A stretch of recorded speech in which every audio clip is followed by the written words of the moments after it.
এক কথাতে বুঝে নেন যে যার ভিতরে দ্বীনের জ্ঞান নেই, কোরআনের জ্ঞান নেই, হাদিসের জ্ঞান নেই, রাসূলের পদ্ধতি সম্পর্কে সে ওয়াকিবহাল নয়, এর ব্যাপারে আল্লাহ সুবহানাহু ওয়া তাআলা বলছেন ও আর একটা এমনি লোক, দুজনের ভিতরে ডিফারেন্স এতটাই। এটা একটা আয়াত হলো। দুই, আল্লাহ তাআলা এই বিষয়ে অন্য এক জায়গায় আয়াত বলছেন, কুল হাল ইয়াস্তাবিল আমা ওয়াল বাসীর ওয়াদ-দুলুমাতি ওয়ান-নূর, নিশ্চয়ই শিক্ষিত লোক চক্ষু বিশিষ্ট আর অশিক্ষিত লোক অন্ধের মতো।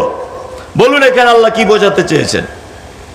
তার মানে বোঝা গেল যাদের ভিতরে দ্বীনের জ্ঞান আছে এরা শিক্ষিত লোক আল্লাহর ভাষা অনুযায়ী। যাদের ভিতরে দ্বীনের জ্ঞান নেই এ লোকটা আল্লাহর কাছে কিছুই জানে না, তাই তো? এবার আপনাকে একটা মেইন জায়গায় এসে বোঝানোর চেষ্টা করছি, আমার থেকে আপনি অনেক সিনিয়র, শিক্ষা সিনিয়র, বয়সের সিনিয়র, অর্থের সিনিয়র, সব কিছু সিনিয়র, তারপরেও আপনি আমার কথাটা দেখুন আপনার মনে কেমন লাগছে। প্রথম আল্লাহ তাআলা বলছে যারা জানে যারা জানে না এরা দুজন সমান নয়। দুই, তারপরে বলছে যারা এটাকে জানে এরা চোখওয়ালা লোকের মতো, যারা এটা জানে না এরা তারা অন্ধে লোকের মতো। আমি মমতাজুল ইসলাম, আমি দুই চোখের অন্ধ। জাস্ট বোঝানোর জন্য বলছি, আল্লাহর কসম উনি আমার বাপের বয়সীর মানুষ, ওনাকে আমি কিছু মনে করে না, ওনার ছেলে আমার খুব ভালো বন্ধু, ছাত্র জীবন থেকে ওনার আমি ভক্ত। হাফেজ নজরুল সাহেব উনি দুই চোখে দেখতে পান না, আমি ওনার হাতে একটা লাঠি মানে লাইট দিলাম, খুব তেজালো লাইট, এই লাইটটা দিয়ে বললাম হাফেজ নজরুল সাহেব আপনি এই 10টা লোককে একটু মেন রোডে তুলে দেন, রাতে ওরা দেখতে পাবে না, কোথায় জমির আলে টালে পড়ে যাবে, আপনার দায়িত্ব, আপনি লাইটটা জ্বেলে একটু দয়া করে রাস্তায় পৌঁছে দেন। আচ্ছা বলুন তো, এই লাইট নিয়ে ওই 10 জন সুস্থ মানুষকে ওই মেন রোড পর্যন্ত পৌঁছাতে হাফেজ নজরুল সাহেবের পক্ষে সম্ভব না অসম্ভব? সম্ভব না অসম্ভব? অসম্ভব। হাফেজ নজরুল সাহেবের লাইটই বাকি, রাতই বাকি, সব সময়তেই একই। আগেই বলেছি যে উনি আমার বাপের বয়সের মানুষ, উনি কিছু মনে করবেন না। তাহলে বোঝা গেল যে অন্ধ মানুষের কাছে যদি লাইট দিয়ে দেওয়া হয় তাহলে সে কখনো সঠিক রাস্তা দেখাতে পারে না। আজকে মাদ্রাসা মসজিদ, আল্লাহর ভাষাতে যারা অন্ধ, যাদের দ্বীনের জ্ঞান নেই, মাদ্রাসা মসজিদ যাদেরকে মূল দায়িত্ব দেওয়া হয়েছে আল্লাহর ভাষাতে, এরা প্রত্যেক মানুষ, অধিকাংশ মানুষ অন্ধ, কারোর ভিতরে দ্বীনের জ্ঞান নেই। 900 গ্রামের বেশি টাকাওয়ালা, 900 গ্রামের সব থেকে ক্ষমতাবান মানুষ, 9 গ্রামের সব থেকে মানে কি বলবো বিচক্ষণ মানুষ রাজনৈতিক ব্যাপারে, এই রকম লোককে টেনে এনে আমরা মাদ্রাসা মসজিদের দায়িত্ব দিয়ে দিয়েছি। আর একটা সাইকুল হাদিসকে বলছে আপনি এটা করবেন না ওটা করবেন না, আরে সমাজ অধঃপতনের তলদেশে চলে যাবে। কি আশ্চর্য ব্যাপার! একজন সাধারণ, মুখে দাড়ি নেই, পাঞ্জাবি নেই, গাঁঠের নিচে কাপড়, এই লোকটাকে দায়িত্ব দেওয়া হচ্ছে দ্বীনের আলো যেখান থেকে মানুষ পাবে, মাদ্রাসা মসজিদ, এই জায়গাটা পরিচালনা করবে কে? না আল্লাহর ভাষাতে যে অন্ধ সে। আশ্চর্য ব্যাপার, কি ব্যাপার নয়? হ্যাঁ, এই কথাগুলো যখনই আমি বলবো তখন বলবে যে এই বক্তাকে না আনাই ভালো ছিল, তোমার জলসাতে আমার আসার দরকার নাই। হ্যাঁ, তোমার আসাতে আমার জলসায়, তোমার রুজি আমার রুজি তোমার হাতে নেই। পৃথিবী অনেক বড়, কি বলছি বুঝতে পারছেন না? এই বাস্তব কথাগুলো তুলে ধরি বলে সোশ্যাল মিডিয়াতে মানুষ এত গালাগালি করছে আমাকে, কিন্তু আপনি আমার কথা কেটে দেন তো দেখি যে এই পর্যন্ত যা কথা বলেছেন এই জায়গাটা ভুল বলে দিলেন। বলুন, সারা পশ্চিম বাংলা আপনি সমীক্ষা করুন, সারা পশ্চিম বাংলাতে ডাক্তার জাকির নায়েকের লেখা বই, আজ থেকে প্রায় 9 বছর আগে সম্ভবত বইটা লিখেছেন তিনি বলেছেন সারা পশ্চিম বাংলাতে 9 বছর আগে সমীক্ষার কথা বলছি, 5813টা মাদ্রাসা আছে পশ্চিম বাংলাতে, নিজামিয়া মাদ্রাসা, যেটা আমরা ওই চেয়ে ভিক মেঙে এটা ওটা করে চালানো হয়। 5813টা, বেশি কম হতে পারে, এটা হাদিসের কথা নয় যে পাপ হয়ে যাবে। নাম্বার 2, সরকার চালায়, অর্থাৎ সিনিয়র বা হাই মাদ্রাসা এরকম আছে 550 মতো, কম বেশি হতে পারে। এই 550 মাদ্রাসা সরকারের অধীনে থাকে, আর 5813টা মাদ্রাসা আমরা চালাই জনগণের সরকার। আপনি বলুন, সারা পশ্চিম বাংলাতে যত বড় বড় মাদ্রাসা আছে, পশ্চিম বাংলার কথা বলছি, সারা পশ্চিম বাংলার মাদ্রাসাগুলিতে ছাত্র পড়াশোনা করার পরেও হয় না। ভালো আলেম হতে গেলে যেতে হয় কোথায়? মাদ্রাসা পড়া কেউ আছেন? ওই উত্তরপ্রদেশে যেতে হয়, দিল্লি যেতে হয়, সাহারানপুরে যেতে হয়, কাউকে মুম্বাই যেতে হয়, কাউকে মোড়ে ছুটতে হয়, হয় কি হয় না?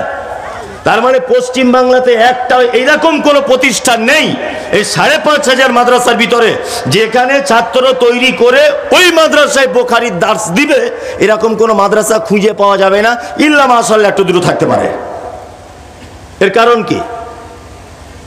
নাম্বার 2, সারা পশ্চিম বাংলা যত মিশনগুলি আছে, সমস্ত মিশনগুলি আপনি তাকিয়ে দেখুন, আজকে 1 তলা, কালকে 2 তলা, তারপরের দিন 10 তলা।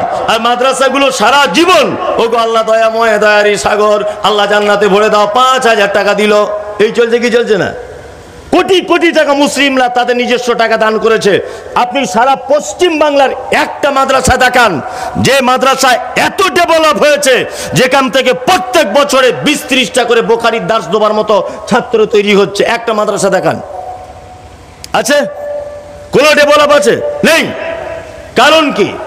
কারণ মিশনগুলো যারা পরিচালনা করে এরা হচ্ছে জেনারেল শিক্ষিত লোক, তারা ওই ব্যাপারটা ভালো জানে, কোন মাস্টার কোন সাবজেক্টের জন্য লাগবে, কোন ছাত্রকে কোন মাস্টারের কাছে ফেলতে হবে, এটা তারা জানে, কারণ তারা সেই লাইনের লোক।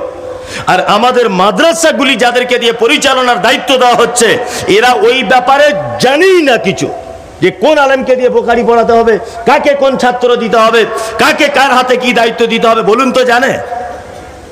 আমি মমতাজুল ইসলাম, আমি জীবনে ফুটবল খেলি না, কোনোদিন ফুটবল খেলিনি।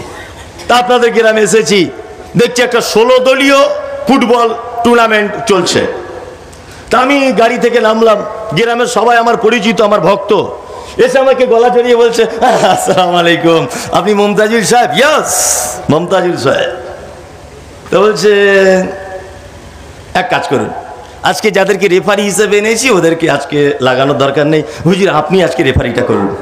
আমি জীবনেও কিন্তু ফুটবল খেলা বুঝি না, অফসাইড কি করে হয় জানি না, যে থ্রো কিভাবে করতে হয় জানি না, কিভাবে গোল হয় এটা বুঝি না, কত দূর থেকে হাত দিয়ে বল ধরা যাবে এটাও জানি না, হ্যান্ডবল কাকে বলে এটাও আমি জানি না। তা আমার হাতে রেফারিটা করার জন্য বাঁশি তুলে দেওয়া হলো। আচ্ছা বলুন তো, 16 দলের খেলা শেষ পর্যন্ত পৌঁছাবে না 10-12টা পেলে আর সঙ্গে সঙ্গে জঙ্গিপুর মহকুমা হাসপাতালে ভর্তি হয়ে যাবে? কোনটা?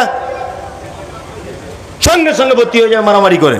কারণ আমার খেলা সম্পর্কে কোনো কিছুই জানা নেই, আমি ভুল জায়গাতে বাঁশি বাজিয়ে দেবো। কি বলছি বুঝতে পারছেন না? আমি মমতাজুল ইসলাম, আপনি আমাকে স্টেজে তুলুন বক্তব্য দেওয়ার জন্য, আপনি বল খেলার মাঠে কেন আমাকে লাগালেন? আমি তো ওই জায়গার জন্য নয়। হ্যাঁ, উনি রিটায়ার্ড করেছেন হাই স্কুল থেকে, উনি হাই স্কুল থেকে অঙ্কের টিচার ছিলেন। আরে অঙ্কের টিচার ছিলেন, উনি অঙ্ক ভালো বোঝেন, হিসাবের জন্য শুধু ওনাকে রাখুন। আর মাদ্রাসার যার আঙুল ঘোরানোতে চলবে, তিনাকে হতে হবে দিনের ব্যাপারে জ্ঞানী মানুষ। এটা মাথায় রাখতে হবে। এই ভুলগুলো আপনার বাপ দাদু করে এসেছে, আপনিও করছেন, মারাত্মক বিপদে পড়ে যাবেন আগামী দিন। আমি মমতাজুল ইসলাম আপনাকে কথা বলে রেখে যাচ্ছি, আমার মায়ের হিসাব অনুযায়ী আমার 32 বছর বয়স চলছে। আমার 32 বছর বয়সের মধ্যে 10-12 বছর বয়স বাড়িতে কেটে গেছে, বাকি জীবন সমাজে কেটেছে। এতে আমার যা অভিজ্ঞতা, আমার নিজস্ব যে এক্সপিরিয়েন্স, এই পর্যন্ত যা বললাম, আপনার মনে কি হলো? কথাটা বাস্তব বললাম না অবাস্তব? আপনার কি মনে হলো, বাস্তব না অবাস্তব? একেবারেই। আর এটাও একটা কথা বলি, কাউকে আবার সেক্রেটারি না হলে দেখছি গোপ ফুলিয়ে বসে আছে, বলছে দান করবো না, তাই না? আমি জানি গ্রামের মেম্বার পঞ্চায়েতের দায়িত্ব না পেলে লোক রাগ করে, কারণ ওখানে কিছু মাল পানি খাওয়ার ব্যাপার থাকে। যদি আপনাদের এলাকার পঞ্চায়েত প্রধানরা খায় না, আমাদের অধিকার খায়। আপনাদের কেন খায় না ওটা আমি বলবো না, মার খাবো, ওতে আমি নাই, ওই ভুল কাজ আমি করি না, আমাদের ওদিকে খায়। পঞ্চায়েত ভোটে না দাঁড়াতে পারলে আমি জানি ক্ষুব্ধ হয় মানুষ, দল পাল্টিয়ে অন্য দল করে। এ আবার দেখছি মাদ্রাসার দায়িত্ব না পেলে ও দান করে না, অন্য জায়গায় গিয়ে নামাজ পড়ে। তার মানে কি? বুঝে নিতে হবে মালের কোনো সার্থক আছে। কি বলছি বুঝতে পারছেন না? মসজিদের সেক্রেটারি করিনি, ওই মসজিদের নামাজ পড়তে যায় না কেন? এই চরিত্র কেন আপনার? আরে বরং দায়িত্ব না থাকলে আরো বেশি কাজ করা যায়, যায় না? যায়। আলেম ওলামাদের সম্মান করুন, আর মাদ্রাসা মসজিদগুলো দায়িত্ব ভালো লোককে দেন। সত্যি আমার আশ্চর্য লাগে যে কমিটি নির্বাচন করা হচ্ছে মসজিদের, আমরা ইমাম নির্বাচন করি, ইমামের ইন্টারভিউ নি। কি ইন্টারভিউ? যে কত ভালো কেলাত করতে পারে, কত ভালো গজল গাইতে পারে, গলার কণ্ঠটা কত ভালো। এটা আমরা করি কি করি না? অথচ কখনই আমরা এই দায়িত্ব গ্রাম্য ভাবে নিই না যে মসজিদের যারা দায়িত্বে থাকবে লোকটা 5 ওয়াক্ত নামাজ পড়ে কিনা, ইমামের অনুপস্থিতিতে লোকটা নামাজ পড়িয়ে দেওয়ার ক্ষমতা রাখে কিনা। কেউ আমরা এটা বলি? বলি না। আল্লাহ জাতিকে তুমি হেফাজত করো, আমিন। অধঃপতনের অনেক কারণের দুটো কারণ আপনাদেরকে বলে দিলাম। কথাটা কি যুক্তিযুক্ত হলো বলে মনে হয়? একদম। আপনার কাছে ভালো লাগলেও ভালো, না লাগলেও আলহামদুলিল্লাহ। আমি জানি এ কথা সবাই নিতে পারবে না। চলুন এবার পবিত্র আল কোরআনের আমি একটা সূরার একটা রুকু নয়, ওই কয়েকটি আয়াত আপনাদের সামনে তেলাওয়াত করেছি। এই কয়েকটি আয়াতকে কেন্দ্রবিন্দুতে রেখে আমি কয়েকটা কথা আগোছালোভাবে একটা একটা করে বলবো। আমি তো এই মুহূর্তে জানেন যে সুর টুর করে আর বলি না, একটা একটা করে বলি, তাতে আপনার ভালো লাগলে শুনুন, না ভালো লাগলে ডিস্টার্ব করবেন না, বসে বসে ঘুমান, কোনো আপত্তি নেই আমার। এক, সর্বপ্রথম আপনাদেরকে বুঝে নিতে হবে দুটো জিনিস। এক, আচ্ছা বলুন তো দেখি, আমরা পৃথিবীতে এসেছি কোন জায়গা থেকে? আমরা পৃথিবী থেকে চলে এসেছি বলুন তো? জান্নাত থেকে। ইয়েস। কোথা থেকে? জান্নাত থেকে। আমি মুমতাজুল ইসলাম, আমি বাড়ি থেকে ঈদের পরের দিন বার হয়েছি, 21 তারিখে বাড়ি ঢুকবো, কন্টিনিউ প্রোগ্রাম করব। আমি যতই প্রোগ্রাম করি, যতই টাকা কামাই, যতই ভিআইপিতে খাই, যতই ভিআইপি গাড়ি নিয়ে ঘুরি, আমার কিন্তু 21 তারিখে লাস্ট জলসা করে আমার স্থান কোথায় হবে? বাড়িতে, তাই না?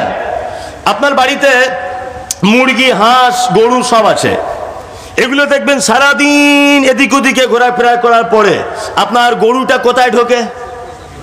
আপনার দুতলার উপরে ঢুকে যায় না গোয়াল ঘরে? গোয়াল ঘরে ঢোকে। মুরগি যে ঘরটায় থাকে ওই ঘরটায় ঢোকে। তার মানে সারা পৃথিবীর প্রাণীদের একটা বৈশিষ্ট্য হচ্ছে এই যে সে যেখান থেকে বাগির হয় তার শেষ স্থান সেখানেই হয়, হওয়া উচিত। উচিত কি উচিত নয়? উচিত। এখন আমরা এসেছি কোথা থেকে? জান্নাত থেকে। আমরা তাহলে আবার রিটার্ন করব কোথায়? জান্নাতে। কিন্তু এই যে হাফেজ নজরুল সাহেব বলে দিলেন জাহান্নাম জাহান্নাম জাহান্নাম, এই আবার এলো কোথা থেকে? এটা আসার কথা নয়, আসার কথা নয়, আসার কথা নয়। এই জায়গাটা ভুলবেন না, এই জায়গাটা থাকুন। নাম্বার 2, আচ্ছা বলুন সারা পৃথিবীতে একটা সন্তানের সব থেকে বড় শত্রুকে বলুন? একটা বাচ্চা শিশু, তার সব থেকে বড় শত্রুকে? হ্যাঁ, তার আব্বা। ইয়েস, তার আব্বা। তার আব্বার মতো বড় শত্রু আর কেউ নেই। দিদি বলছেন এই আবার কেমন কথা, আব্বা আবার শত্রু হয়? দেখুন আপনাকে আমি বুঝিয়ে দিচ্ছি শত্রু হয় কি না হয়। আচ্ছা, আপনি পরীক্ষা দিয়েছিলেন, মাধ্যমিকে ফার্স্ট হয়েছেন, আপনার আব্বা দেখছি বড় বড় রসগোল্লা এনে পাড়ায় বিলি করছে। আমার ছেলে আব্দুল্লাহ ফার্স্ট হয়েছে, এলে রসগোল্লা খা। আমার ছেলে ফার্স্ট হয়েছে, আমার ছেলে ডাক্তারিতে চান্স পেয়েছে, আমার ছেলে কেরালা থেকে সৌদি আরবে চলে গেছে, আমার ছেলে 4 বার ওমরা করে এসেছে, নানান খুশির খবর মিষ্টি বিলি করছে।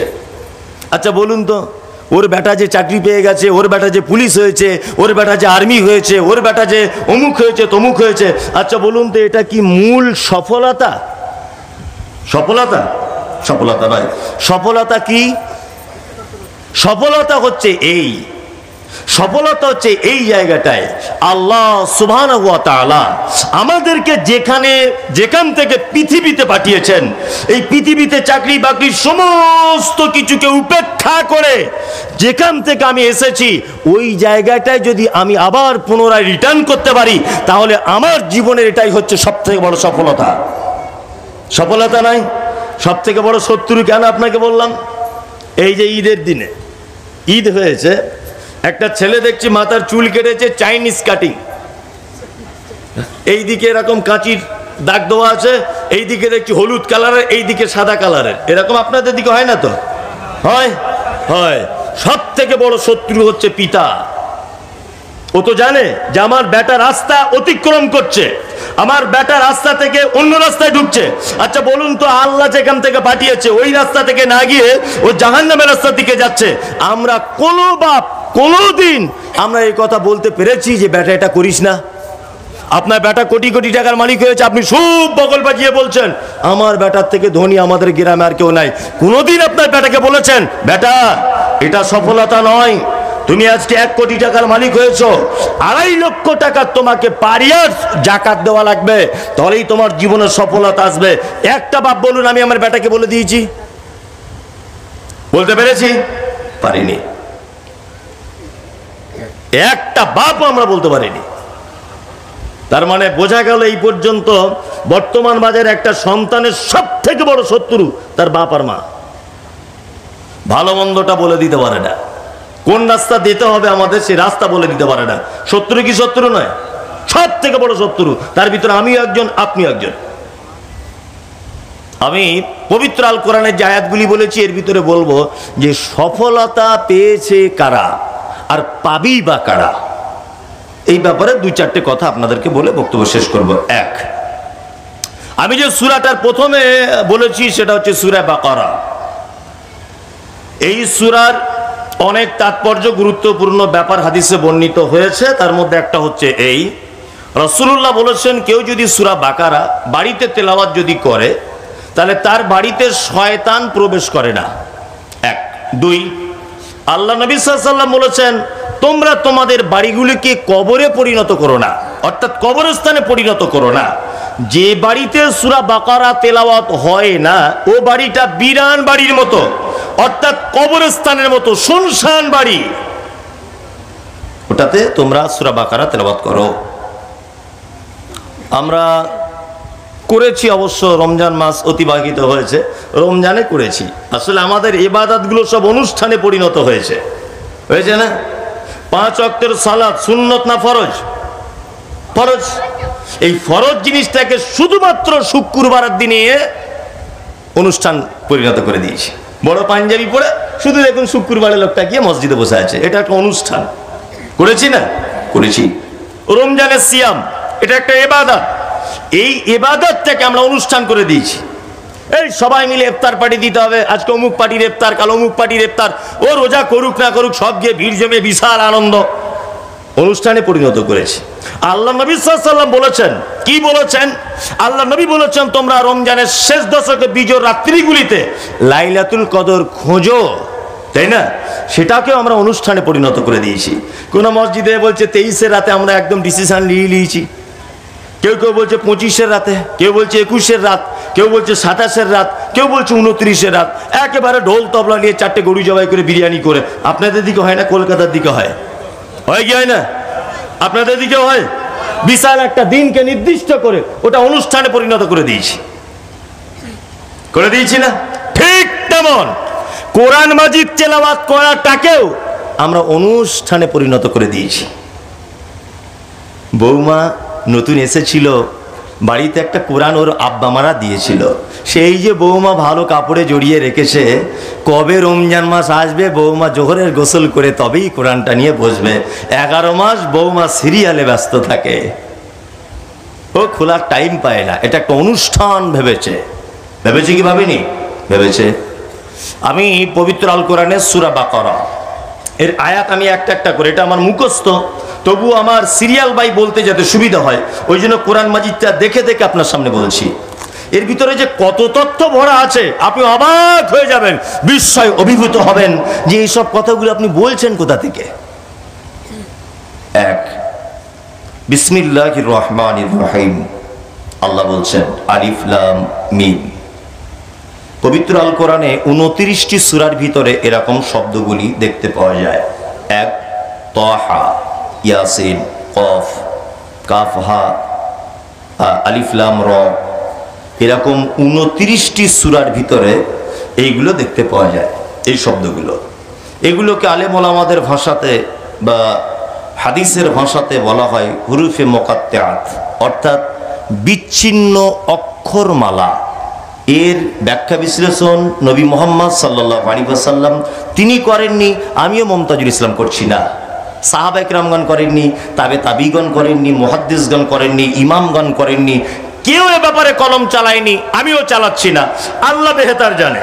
নাম্বার 2, আল্লাহ তাআলা বলছেন যালিকাল কিতাব লা রাইবা ফীহি হুদাল লিল মুত্তাকিন। যালিকা বাংলাতে দুটো কথা আছে, একটা হচ্ছে এই, একটা হচ্ছে ওই। এই শব্দটা কাছের মানুষের জন্য ব্যবহার হয়, আর ওইটা দূরের জন্য ব্যবহার হয়। আরবিতে ঠিক ওই রকম একটা শব্দ আছে, এইখানে একটা কুকুর, আরবিতে যদি বলি তাহলে বলতে হবে হাযা কালবুন, এই একটা কুকুর। এই কুকুরটা যদি প্যান্ডেলের ওই দিকে থাকে আমরা কি বলবো? যালিকা কালবুন, ওই একটা কুকুর। আল্লাহ সুবহানাহু ওয়া তাআলা বলছেন যালিকাল কিতাব, ওই কিতাবে কোনো সন্দেহ নেই। কিতাব তো এইটা, কোরআন এইটা না? অথচ আল্লাহ বলছে যালিকাল কিতাব, ওই কিতাবে কোনো সন্দেহ নেই। এইখানে একটা মারাত্মক তথ্য লুকিয়ে আছে, তথ্যটা আপনাকে দেওয়ার চেষ্টা করি। নাম্বার 1, আচ্ছা বলুন, কোরআন মাজিদ অবতীর্ণ হওয়ার আগে কোরআন কোথায় রাখা ছিল? কথা বলুন। লাউহে মাহফুজ। এটা আলেম ওলামারা বলেছে কি জানি না, তবে আমি অনেক আগেই থেকে কথা বলছি। আচ্ছা, লাউহে মাহফুজ বলতে আপনি কি বুঝেছেন এতদিন বলুন? লাউহে মাহফুজ বলতে আপনি কি বোঝেন? আপনি লাউহে মাহফুজ মানে বক্তব্য শুনেছেন বন্ধুরা আমার। লাউহে মাহফুজ মানে এমন একটা ঘর, যে ঘরের ভিতরে কোরআন একেবারে রাখা ছিল। শুনেছে কি শোনেনি? আর কিছুই বুঝে নাও। আসলে লাউহে মাহফুজ মানে সংরক্ষিত স্থান। এটা কেমন আপনাকে বোঝাই। আমি মুমতাজুল ইসলাম খুব ভালো ছবি আঁকতে পারি, ধরে নেন খুব ভালো। আমার কাছে একটা রং, একটা তুলি দেওয়া হলো, আর বলা হলো যে তুমি এই ব্ল্যাকবোর্ডে একটা শিশুর ছবি আঁকো। আচ্ছা বলুন তো, শিশু বলতে নারী এবং পুরুষ উভয় লিঙ্গকে বোঝায় কি বোঝায় না? বোঝায়, তাই তো? আমি রং আর তুলিটা হাতে নিয়ে মনে মনে ভাবছি, শিশুটা ঘুমিয়ে আছে এরকম করে আঁকবো, না বসে পায়খানা করছে এরকম আঁকবো, না শিশুটা দৌড়াচ্ছে এরকম আঁকবো, না পাপ্পুতে করে দুধ পান করছে এইটা আঁকবো, না শিশুটা ঘুমিয়ে আছে মায়ের কোলে এটা আঁকবো। আচ্ছা বলুন তো, রং তুলিটা হাতে নেওয়ার সাথে সাথেই আমার মনের মণিকোঠাতে, আমার হৃদয়ের অ্যালবামে অলরেডি একটা ছবি আঁকা হয়ে যাবে কি যাবে না? যাবে, যাবে। এইটার নাম হচ্ছে লাউহে মাহফুজ। জি, মানে আল্লাহ সুবহানাহু ওয়া তাআলা সারা পৃথিবী সৃষ্টি করার জন্য যা কিছু পরিকল্পনা করেছিলেন, কোথায় কোন নবীকে পাঠাবেন, ওই যে 1 তারিখে মুমতাজুল ইসলাম অমুক গ্রামে জলসায় যাবে, তার আগে বক্তব্য রাখবেন হাফেজ নজরুল সাহেব, তারও আগে একজন বক্তব্য রাখবেন, তার নাম তানবীর আলম, জলসা সভাপতি করবেন ওই আপনার ইচাখালী মাদ্রাসার শিক্ষক, আর একজন বক্তা হিসেবে থাকবেন মুমতাজুল ইসলাম, ওই এই টাইমে পৌঁছাবে, এই কথা বলবে। এই টোটাল পরিকল্পনা আল্লাহ সুবহানাহু ওয়া তাআলা যা কিছু করে রেখে দিয়েছিলেন, এই টোটাল পরিকল্পনার জগৎটার নাম হচ্ছে লাউহে মাহফুজ।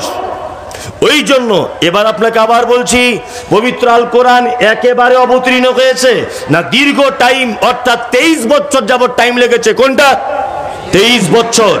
এইবার একটা আরেকটা কথা বলে দিই, এই যে আল্লাহ তাআলা বলছেন আলিফ লাম মিম যালিকাল কিতাব, ওই কিতাবে কোনো সন্দেহ নেই। ওই কিতাব বলতে ওই যে লাউহে মাহফুজে এখনো যেগুলো অবতীর্ণ হতে বাকি রয়েছে, যেটা অবতীর্ণ হয়ে গেছে এইটাতে তো সন্দেহ নেই। আল্লাহ তাআলা আবার বলছেন যেটা এখনো অবশিষ্ট ওইটাতেও কোনো সন্দেহ নেই। এর আর একটা ব্যাখ্যা এইভাবে হতে পারে, পবিত্র আল কোরআন আসার আগে আরো 3টি কিতাব এসেছিল, এটা আপনার জানা আছে? আছে।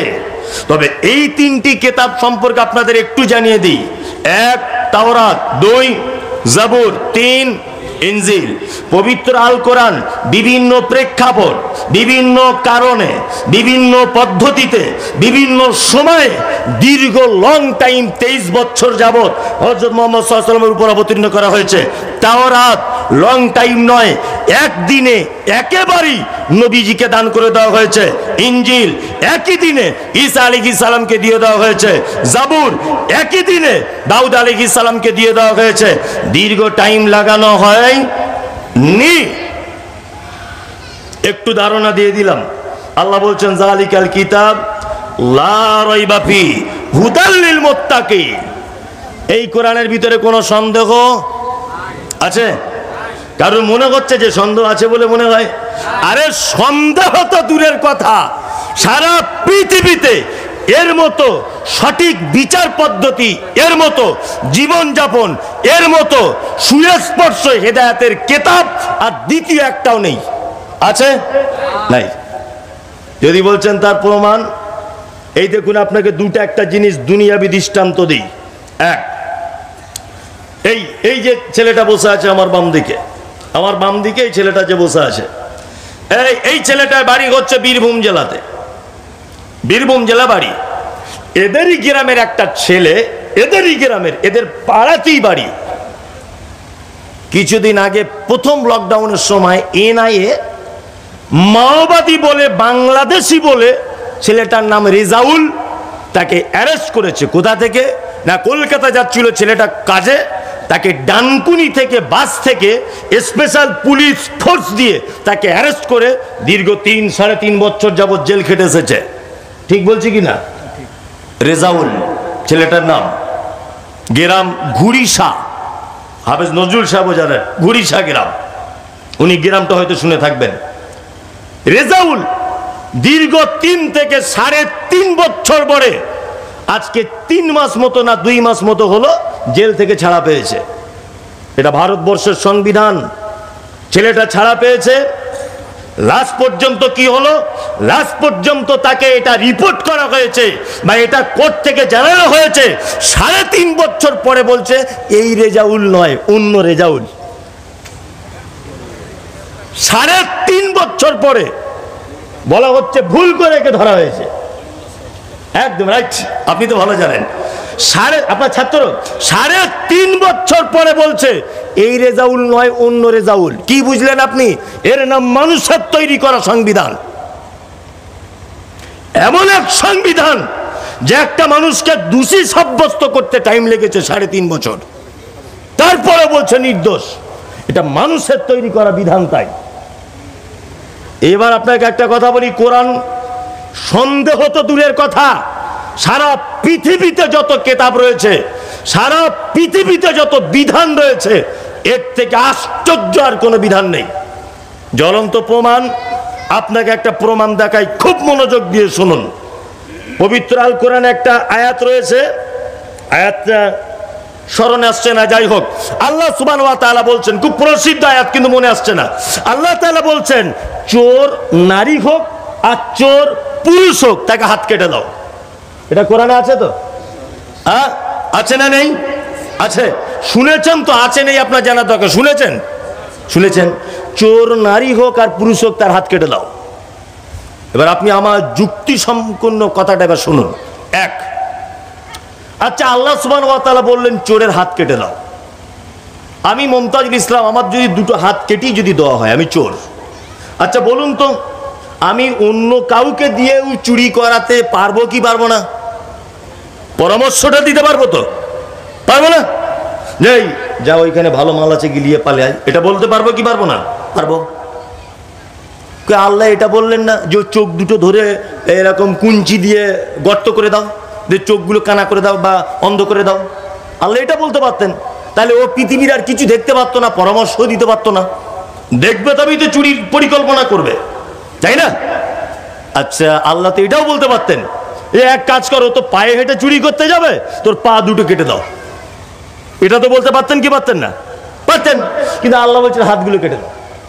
কেন হাত কেটে দিতে হবে? কেন হাত কাটার কথা কেন বললেন আল্লাহ?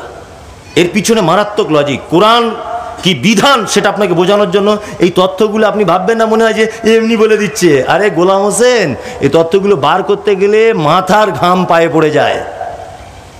আপনি তো শুধু এখন বসে আছেন, আর আমার এখন ভিতরে আগুন ধরছে, মানে আগুনের মতো জ্বলছে। যে কোনটার পরে কি বলবো, মিস হয়ে যাচ্ছে কিনা, কোনটা ভুল বলে দিচ্ছি। এত বড় বড় আলেমরা আছে, বলুন তো টেনশন কি টেনশন নয়? মারাত্মক টেনশন। আবার সোশ্যাল মিডিয়াতে কোটি কোটি লোক দেখছে, যদি ভুল বলে দিই তাহলে আরেক বিপদ। বিপদ কি বিপদ নয়? ওই জন্য আপনাকে আমি আস্তে আস্তে করে বোঝাচ্ছি, কোরআন কত আশ্চর্য কেতাবের, শুধু দেখুন, সন্দেহ তো দূরের কথা। আমি মমতাজুল ইসলাম স্টেজে বসে আছি, সভাপতি সাহেবের একটা 50,000 টাকা দামের মোবাইল আছে। কোরআনের বিচার দেখুন, মোবাইলটা উনি এই টেবিলের উপরে রেখে দিয়েছেন, এই যে মোবাইলটা রেখে দিয়েছেন।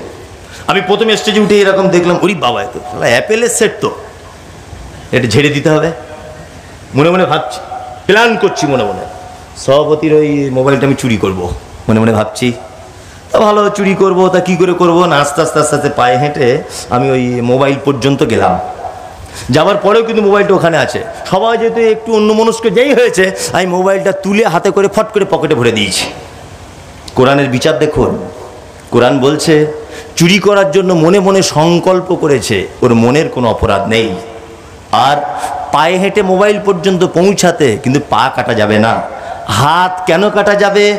শেষ ডিসিশন, শেষ পাপ কাজটা পকেটে ভরতে সহযোগিতা গোটা অঙ্গ প্রত্যঙ্গের ভিতরে, বলুন তো কে করেছে? হাত। ইয়েস, এর নাম হচ্ছে কোরআন। চোখ দেখেছে, মোবাইল ওখানে আছে, কিন্তু চোখ পকেটে ভরতে পারেনি। পা হেঁটে গেছে, পকেটে ভরতে পারেনি। মস্তিষ্ক বলেছে চুরি করতে, পকেটে ভরতে সক্ষম হয়নি।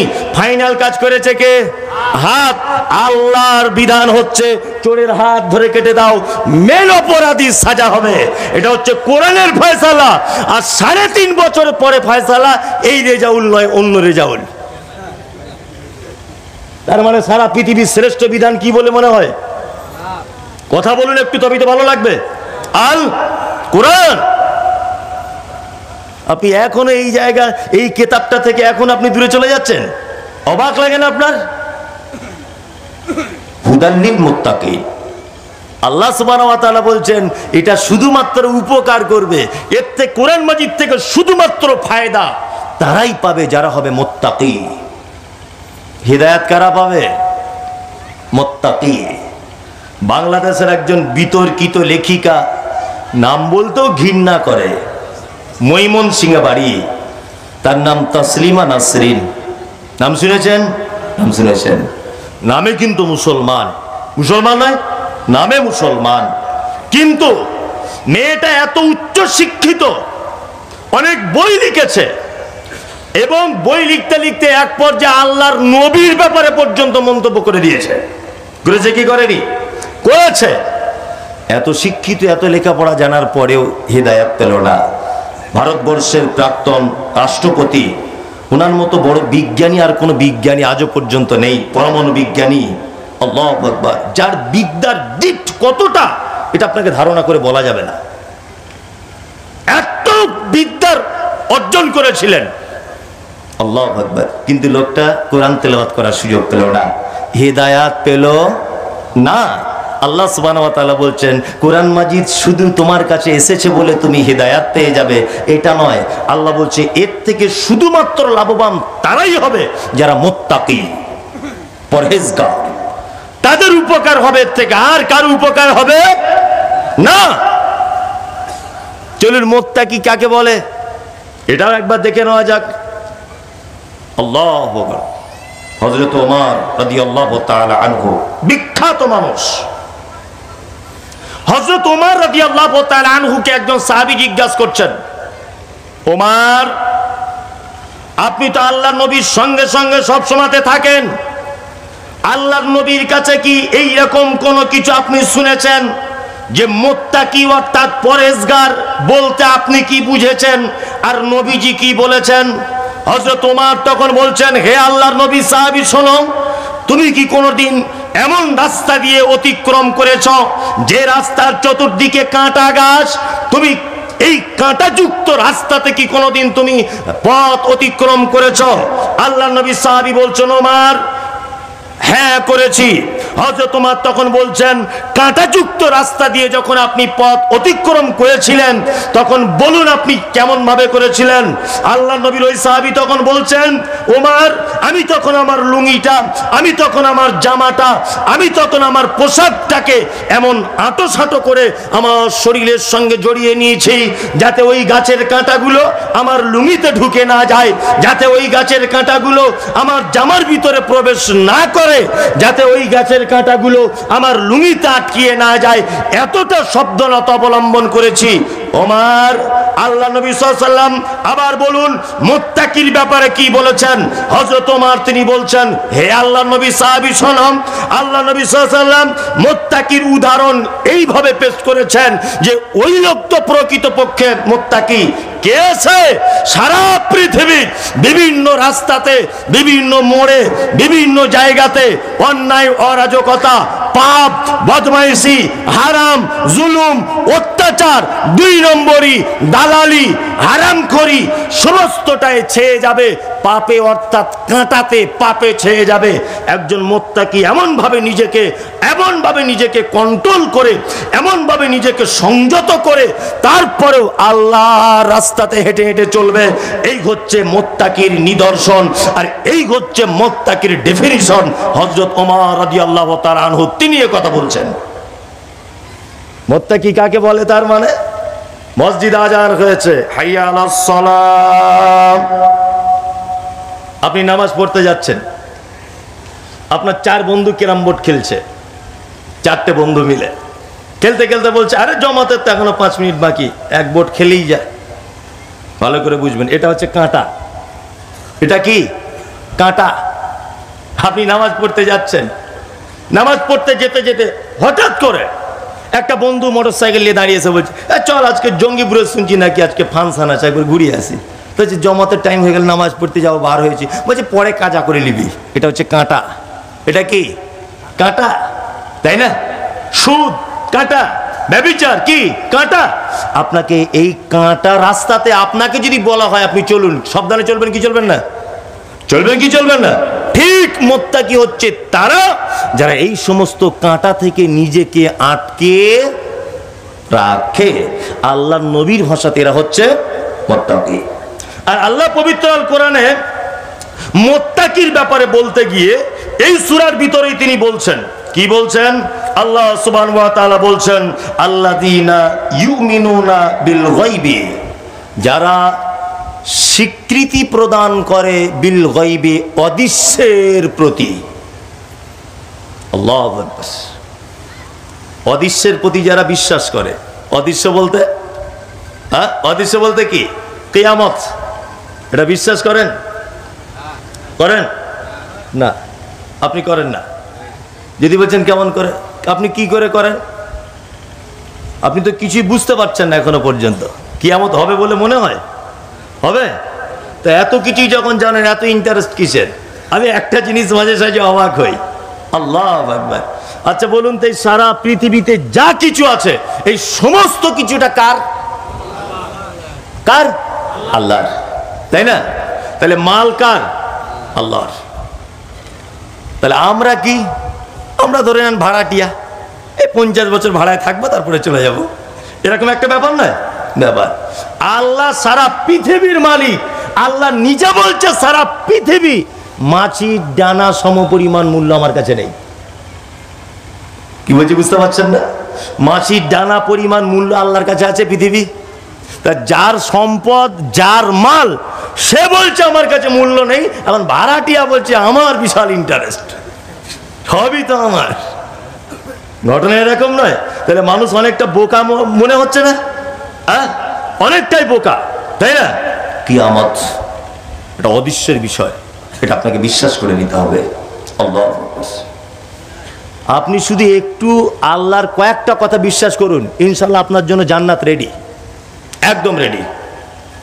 কি বলছি বুঝতে পারছেন? একদম রেডি। আপনাকে একটা কথা খুব ভালো করে বলে দিই, আমি মুমতাজুল ইসলাম, হাফেজ নজরুল সাহেব যদি এখন বলেন যে আমি জীবনে কোনো মেয়ে ছেলের মুখ দেখিনি, মুমতাজুল সাহেব আপনি যতই ফটর ফটর করো উনি তো আমাকে আপনি বলবেন না, ছেলের মতো। তুমি যতই ফটর ফটর করো মমতাজুল, আমি জীবনে কোনো মেয়ে ছেলে মানে উলঙ্গ নারী দেখিনি। মমতাজুল তুমি তো এরকম মেয়ে দেখো, বলো। আমাকে বলছে, বললাম হ্যাঁ হাফেজ সাহেব আমি দেখি। আচ্ছা হাফেজ নজরুল সাহেব যদি বলেন যে আমি জীবনেও কোনো মেয়ে ছেলের মুখ দেখিনি, তো এটা কি মারাত্মক বাহাদুরির কিছু ব্যাপার? বলুন, বাহাদুরি ব্যাপার? ব্যাপার না। উনি তো অন্ধ মানুষ, উনি তো দেখতেই পান না, ওনার কাছে কোনো বাহাদুরি নয়। একটা চোখওয়ালা মানুষ যদি বলতো, চোখওয়ালা মানুষ, আমি এত পরেশগার, আমি জীবনে কোনো নারীর মুখ দেখিনি, এটা মারাত্মক বাহাদুরি ব্যাপার ছিল। ছিল কি ছিল না? ছিল।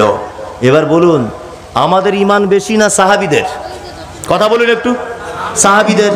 সাহাবীদের এমনিতে ইমান বেশি হবেই, তো হবার কথা।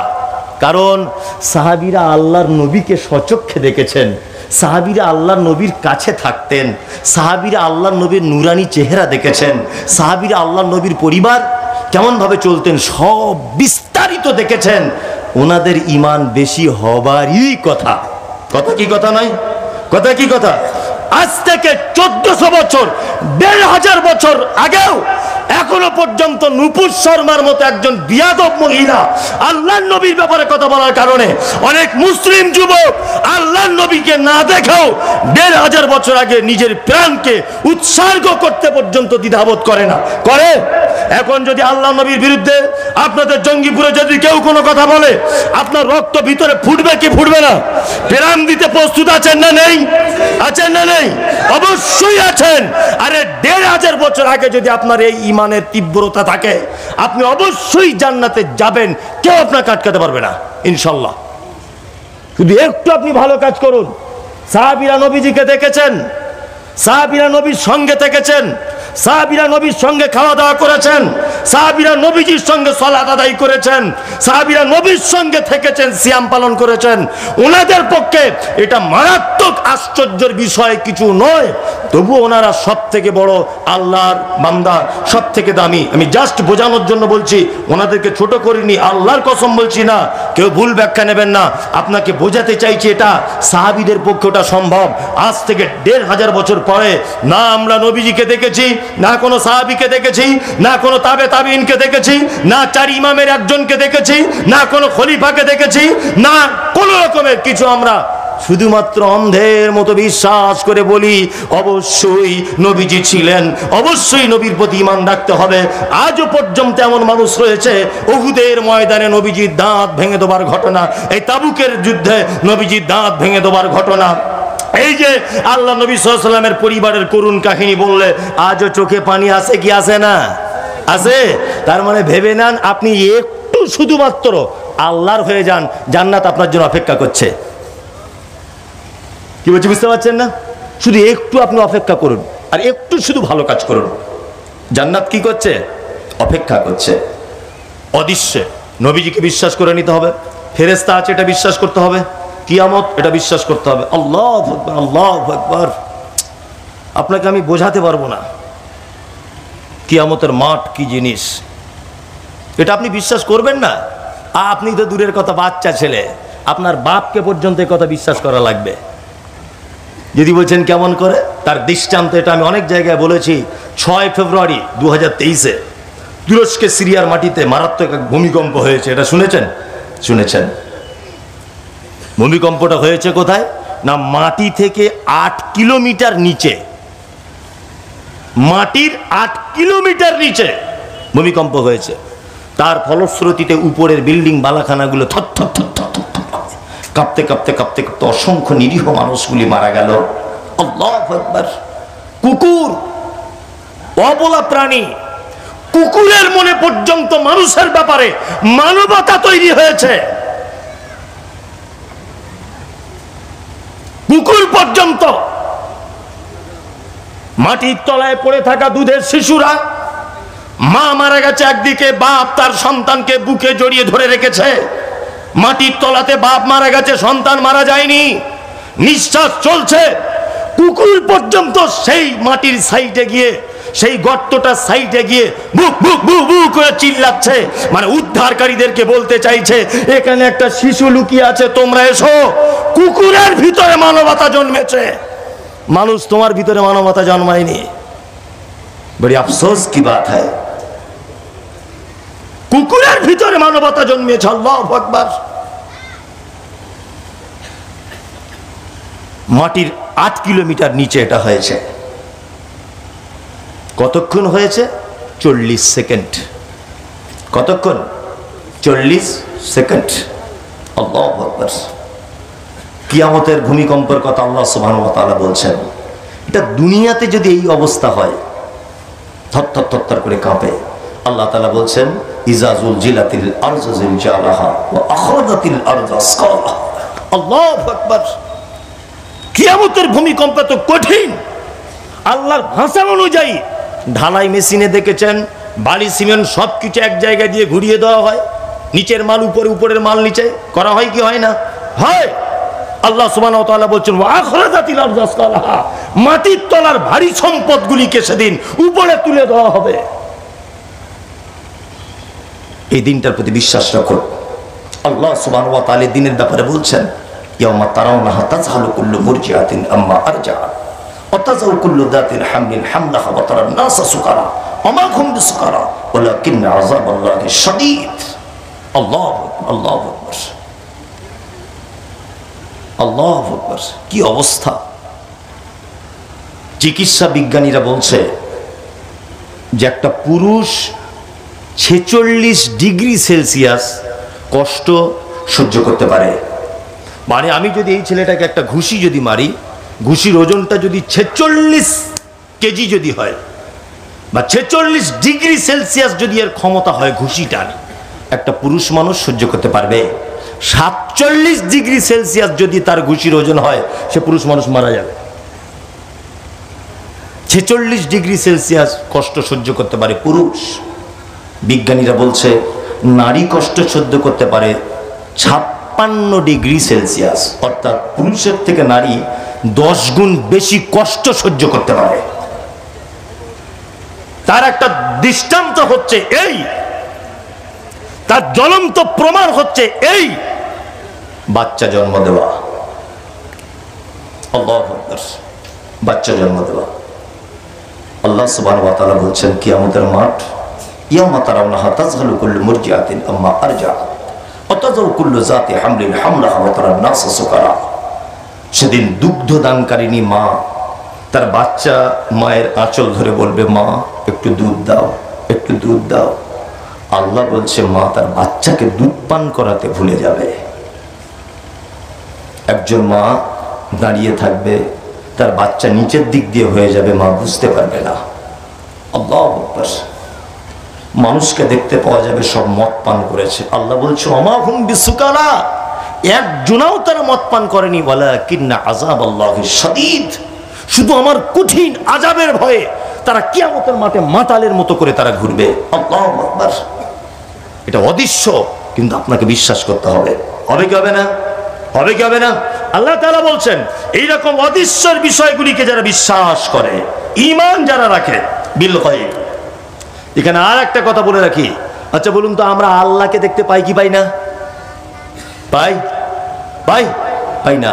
আল্লাহকেও কিন্তু আমরা না দেখে বিশ্বাস করে নিয়েছি, তাই না? আল্লাহু আকবার। না দেখি বেশি ভালো, না দেখে ভালো, না দেখে বেশি ভালো। সে একটা কথা আছে না, না দেখে ছিলাম ভালো, দেখে পরাণ জ্বলে গেল, এটা কথা আছে। আর কাজী নজরুলের ভাষা হচ্ছে ওই যে তুমি কাউকে যদি পৃথিবীতে সব থেকে বেশি প্রেম বা ভালোবাসো, কখনই তার সামনে দাঁড়িও না, তাহলে প্রেম ভালোবাসা থাকবে না। লাইলা মজনুর গল্প শুনেছেন তো?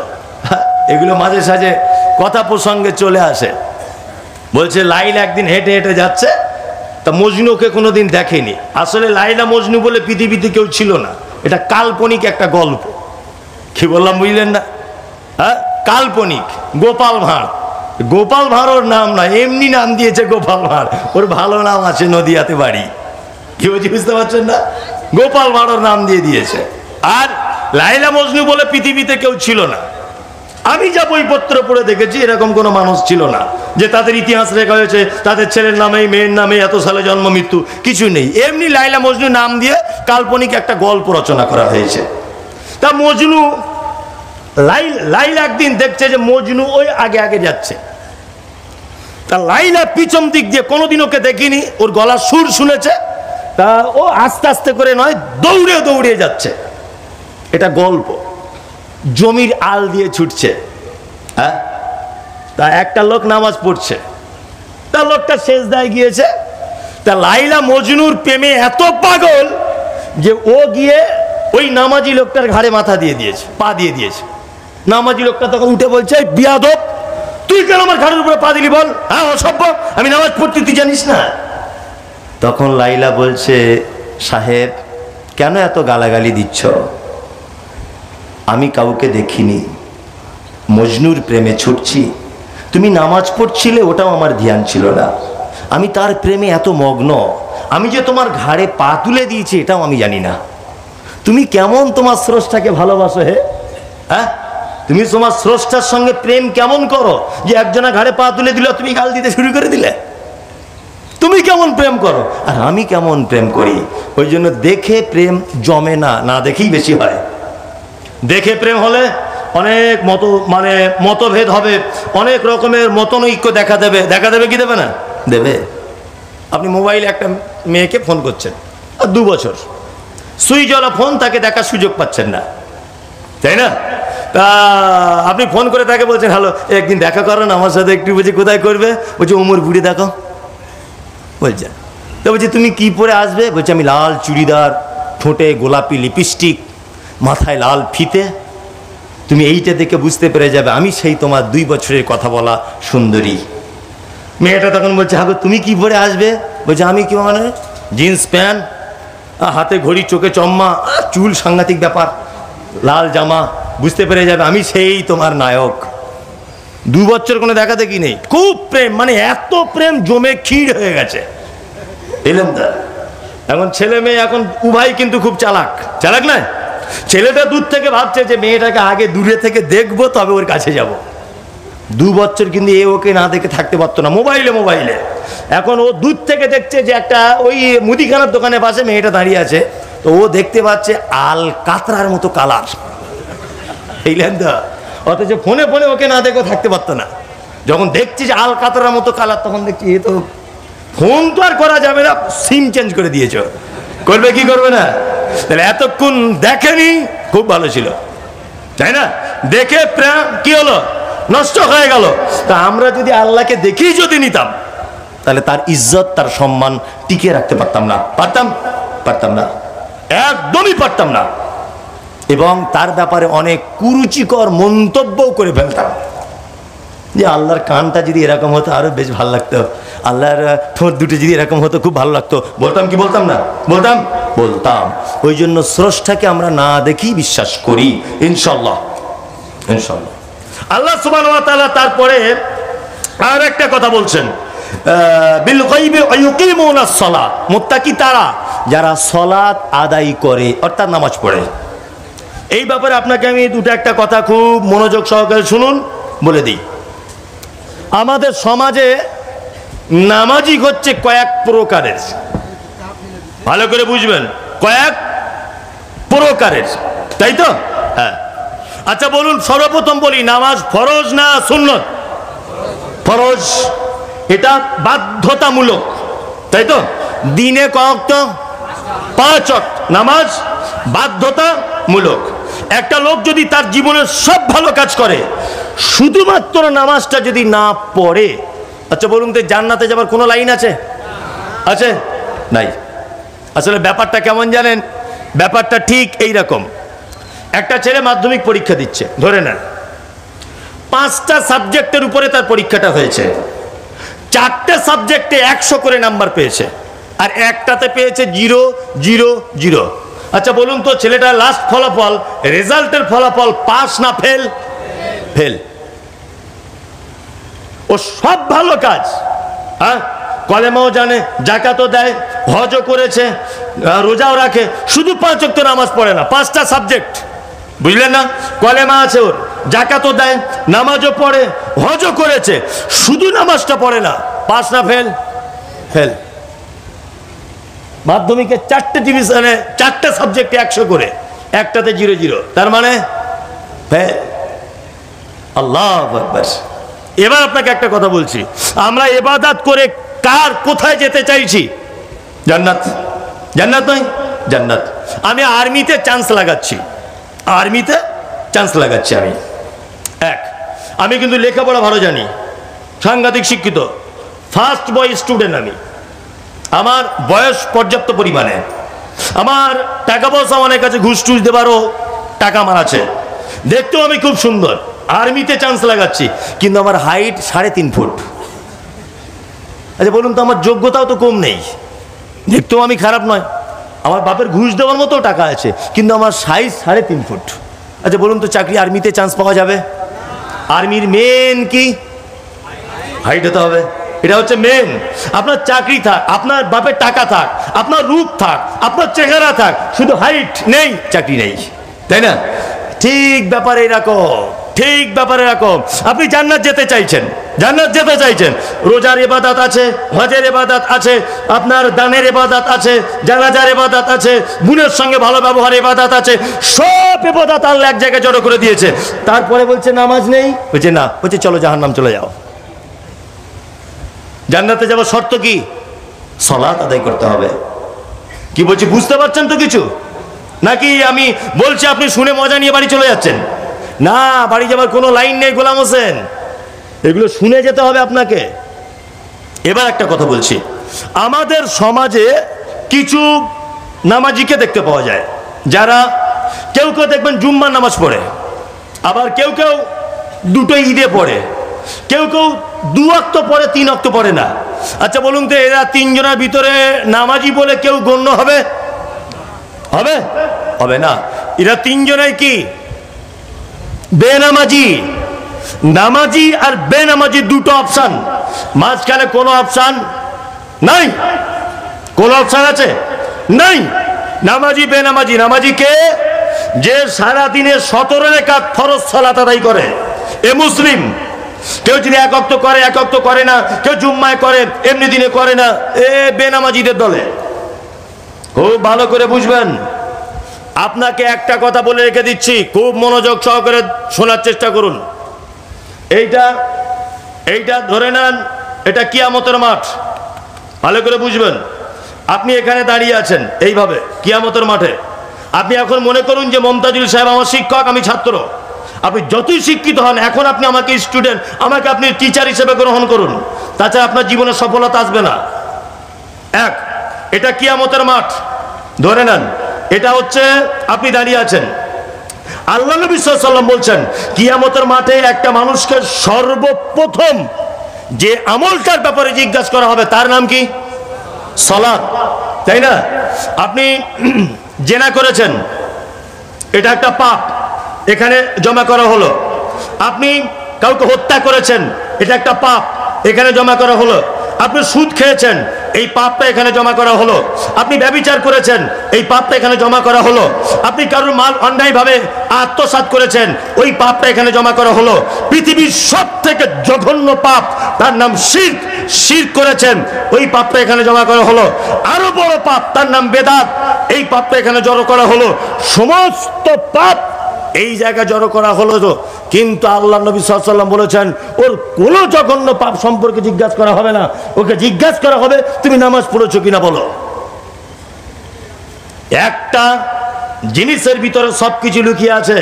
যেমন আমরা কিন্তু বাড়ি আমার মাকে কখনো বলি না, মা তরকারি ভাত পানি লবণ দাও, এটা আমরা কেউ বলি?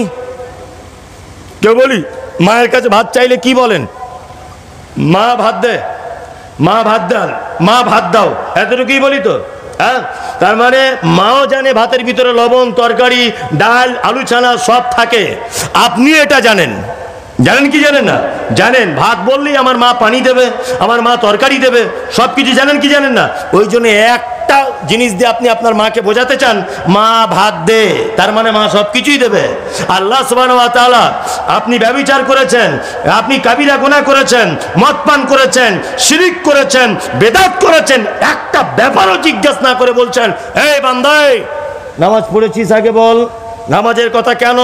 এই যে আল্লাহ তাআলা পবিত্র কোরআনের ভিতরে বলেছেন, ইন্নাস সালাতা তানহা আনিল ফাহশাই ওয়াল মুনকার, নিশ্চয়ই নামাজ মন্দ কাজ ও কথা থেকে বিরত থাকে। আল্লাহ জানে যে বান্দা যদি নামাজ পড়ে নেয় তাহলে ওর পক্ষে ব্যভিচার সম্ভব নয়, ওর পক্ষে সুদ সম্ভব নয়, ওর পক্ষে হারাম সম্ভব নয়, ওর পক্ষে বেদাত সম্ভব নয়, ওর পক্ষে শিরক সম্ভব নয়, ওর পক্ষে পিতামাতার সঙ্গে অসৎ ব্যবহার করা সম্ভব নয়। এই জন্য আল্লাহ তাআলা বলছেন সর্বপ্রথম তুই নামাজ পড়েছিস কিনা বল। আমরাও এরকম নামাজি আছি, নামাজ পড়ি অথচ কোনো পাপ কাজ করি না, তাই তো? করি কি করি না? এখন আমার নামাজ আর টুপি পড়া এই দুটো হয়েছে আমার মারাত্মক ঢঙের বিষয়, বুঝলেন তো? আমি আমার জীবনের অভিজ্ঞতার কথা বলছি, আল্লাহর কসম, জাস্ট সামাজিক চিত্র তুলে ধরার জন্য। গত কুরবানি, তার আগের কুরবানিতে হাটে গরু কিনতে গেছি। তা আমরা তো গরু ব্যবসাদার নয়, তাই মনে মনে ভাবছি যে 20,000 বা 30,000 টাকা একটা গরু নেব, গরুটা যেন চোখে বেশ পছন্দ হয়। তা একটা গরু বেশ সুন্দর লাল কালার দেখতে পছন্দ হলো। তার লোকটাকে বলছি ভাই কত? তা বলছে 30,000। তাই বললাম একটু কম টম করে নেন। তখন ওই ব্যাপারী তখন বলছে আল্লাহর কসম আপনি আমাকে বিশ্বাস করেন, আমি মাথায় টুপি দিয়ে মুখে দাঁড়িয়ে রেখে মিথ্যা কথা বলবো? 28,000 টাকা কেনা, 2,000 টাকা আপনার কাছে চেয়েছি, আপনি হুজুর মানুষ, আপনাকে ঠকাবো? আমি বললাম না। আমি তখন ভাবছি যে টুপি দাড়িওয়ালা লোক মানে এর মতো ইমানদার জগতে কেউ নাই না। আমি বললাম ভাই তাহলে এক কাজ করুন, আপনি 2,000 লাভ করতে হবে না, আপনি 1,000 করুন, আর 1,000 টাকা আমাকে ছাড় দেন, 29,000 টাকা নেন। না 29,000 টাকায় গরুটা কিনলাম, বাড়ি নিয়ে এসেছি। আমার স্ত্রী বলছে মাশাআল্লাহ এবছরে গরুটা খুব সুন্দর দেখতে হয়েছে, ভালো। তা আমি একটু পশু আর কি প্রেম ভালো লাগে আর কি, পশু টশু একটু সেবা যত্ন করতে ভালো লাগে, আবার কুরবানির বিষয়।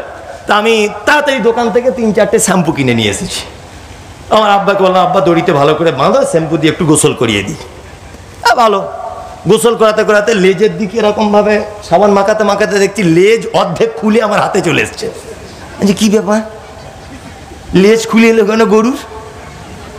হ্যাঁ, নিয়ে আমার আব্বাকে আমি যেন পুলিশে অজ্ঞান অবস্থায়, এরকম ব্যাপার যে গরুর লেজ খুলে নিয়ে আবার কি ব্যাপার। তারপরে দেখলাম যে গরুর লেজটা হয়তো কেটে গিয়েছিল গাড়িতে ফাড়িতে নামাতে গিয়ে বা কিছু, ওখানে দেখছি আঠা দিয়ে জোড়া দিয়ে দিয়েছে, আর ওই জায়গাটাতে দেখছি এতগুলো গোবর দিয়ে দিয়েছে। আমি জানি গরু পায়খানা করেছে, হয়তো এখানে লেগে আছে, এটা ভেবেছি। বাড়িতে আসার পরে তখন ভাবছি তার মানে টুপি লাগানোটা এই চিটিংবাজির একটা মাধ্যম। কি বলছি বুঝতে পারছেন না? ওর দাড়ি রাখাটা এই চিটিংবাজি করার একটা বড় মাধ্যম। কি বলছি বুঝতে পারছেন না? বাজারে এরকম লোক আছে না নেই? আছে। আল্লাহ বলছে কিয়ামতের মাঠে প্রথম আমি নামাজের হিসাব এই কারণে নিব যে ও নামাজ পড়ে মানে ও আর কোনো পাপ করে না। এই যে আল্লাহ বলছে ও মন্দ কার্যকর্তা থেকে দূরে থাকে, তার মানে বলুন আর অন্য কোনো হিসাবের প্রয়োজন হয়? অন্য কোনো হিসাবের প্রয়োজন হবে? হবে না। ওর নামাজ নেই, তার মানে ওর সমস্ত হিসাব আবার শুরু হয়ে গেল। ওই যে রাত 2টার সময়তে জলসা শোনার নাম করে কোথায় কাকে কাতুকুতু দিয়েছে, এবার এগুলো হিসাব দাও, হিসাব শুরু হয়ে যাবে। আর তুমি যদি নামাজি হও আল্লাহ বুঝতে পেরে যাবে ওর পক্ষে এটা সম্ভব নয়, অসম্ভব ব্যাপার। আমাদের সমাজে দাড়ি টুপি লাগানোটা যেমন ভ্যাগ হয়েছে বর্তমানে, নামাজ পড়াটাও ঠিক তেমন। ওই খরার ধান চাষ করে আপনাদের দিকে, হ্যাঁ খরার ধান চাষ করে না? করে। মানে এগুলো আমি অবাস্তব কথা বলছি না, এগুলো গ্রামগঞ্জে ঘটে। ওই গল্পগুলো দিয়ে বাস্তব চিত্র বলছি। মসজিদের মুয়াজ্জিন, কোথাকার এটা বলবো না, মসজিদের মুয়াজ্জিন সারা রাত মসজিদের পাখা চালিয়ে শুয়ে থাকে, ফজর আজান দেয় আসসালাতু খায়রুম মিনান নাওম, ওর আজান শুনে সবাই মসজিদে এসেছে। খরার সময়তে মাঠে ধান চাষ করেছে, তা মাঠে ডিপটিওয়ালে পানি নিতে হয়, সাবমার্সালে লাইন দিয়ে নিতে হয়, সিরিয়াল বাই সিরিয়াল, এর জমিতে হবে তারপর ওর জমিতে হবে। তা ও সারা রাত মসজিদে ছিল বলে যেতে টাইম পায়নি। ও কি করেছে, ওই অমুকের জমির পানি ওর জমির দিকে ভাগিয়ে দিয়েছে, দিয়ে ওই সামনেটায় সুন্নত নামাজ পড়ছে, মানে ওই আল দিয়ে যেন কেউ যেতে না পারে, কেউ চলে এলে দেখতে পেয়ে যাবে। আর সবাই তখন বলছে ও নামাজ পড়ছে ওই দিকে গিয়ে ঘুরে চ। কি বলছি বুঝতে পারছেন না? অথচ ও করেছে কি না, ওর পানিটা এর জমিতে কাটিয়ে দিয়েছে। কি আশ্চর্য নামাজি, বুঝতে পারছেন আপনি? বুঝতে পারছেন এগুলো ঘটে কি ঘটে না সমাজে? এটা পাড়া গ্রামে সব গল্প শোনা যায় যে অমুক চাচা ওই করেছে। আশ্চর্য ব্যাপার, যে আশ্চর্য ব্যাপার। এরকম ঘটনা ঘটছে কি ঘটছে না? ঘটছে। তার মানে এই যে প্রথমে আপনাকে বলেছি অনুষ্ঠানে পরিণত হয়েছে, ঘটনা তাই। এই এবার আপনাকে একটু কড়াকড়ি করে বলে দিই, আল্লাহর নবী কড়াকড়ি করে বলেছেন তাই। কিছু মানুষ বলছে নামাজ না পড়তে পারি, ইমান আমার কিন্তু চাঙ্গা। বলছে কি বলছে না? যে পাক্কা বদমায়েশের বেটা বদমায়েশে বলছে না, বলে নামাজ না পড়তে পারি, ইমান আমার খুব চাঙ্গা। চাঙ্গা কি চাঙ্গা নাই? নামাজের মর্যাদা কেমন এবার আপনাকে বোঝাই।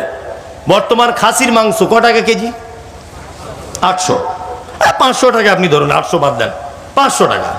গরিব মানুষ, আপনি কিনে খেতে পারেন না, আকিকা দিলে খান, কুরবানিতে খান। ধরে নেন আপনি একদিন শখ করে 800 টাকা দিয়ে 1 কেজি মাংস কিনেছেন। নিশ্চয় আপনার স্ত্রী লোকাল মশলা দিয়ে রান্না করবে না। আপনার স্ত্রীও ভাববে যে 800 টাকার যখন মাংস একটু স্পেশাল করে করি, ভাবে কি ভাবে না? ও সানরাইজ কোম্পানির মশলা ব্যবহার করেছে। হ্যাঁ, তাহলে 800 টাকার মাংস আর 100 টাকার মশলা, 900 টাকা আর 20 টাকার গ্যাস খরচা, মানে 920 টাকা টোটাল খরচা বসলো, তাই তো? বলুন তো লবণের কেজি কত? 10 টাকা। 1 কেজি মাংস কতটা লাগে? 50 গ্রাম ধরে নেন, দাম কত? 50 পয়সা। আচ্ছা বলুন, 50 পয়সার লবণ যদি 900 টাকার মাংসতে না যদি দেওয়া হয়, খাওয়া যাবে কি যাবে না? যাবে? যাবে না। মানে 50 পয়সার লবণের কারণে 900 টাকার মাংস বাতিল বলে ঘোষণা করে দেওয়া হবে। নামাজ নেই, 1 লাখ টাকার দানের নেকি বাতিল হয়ে যাবে।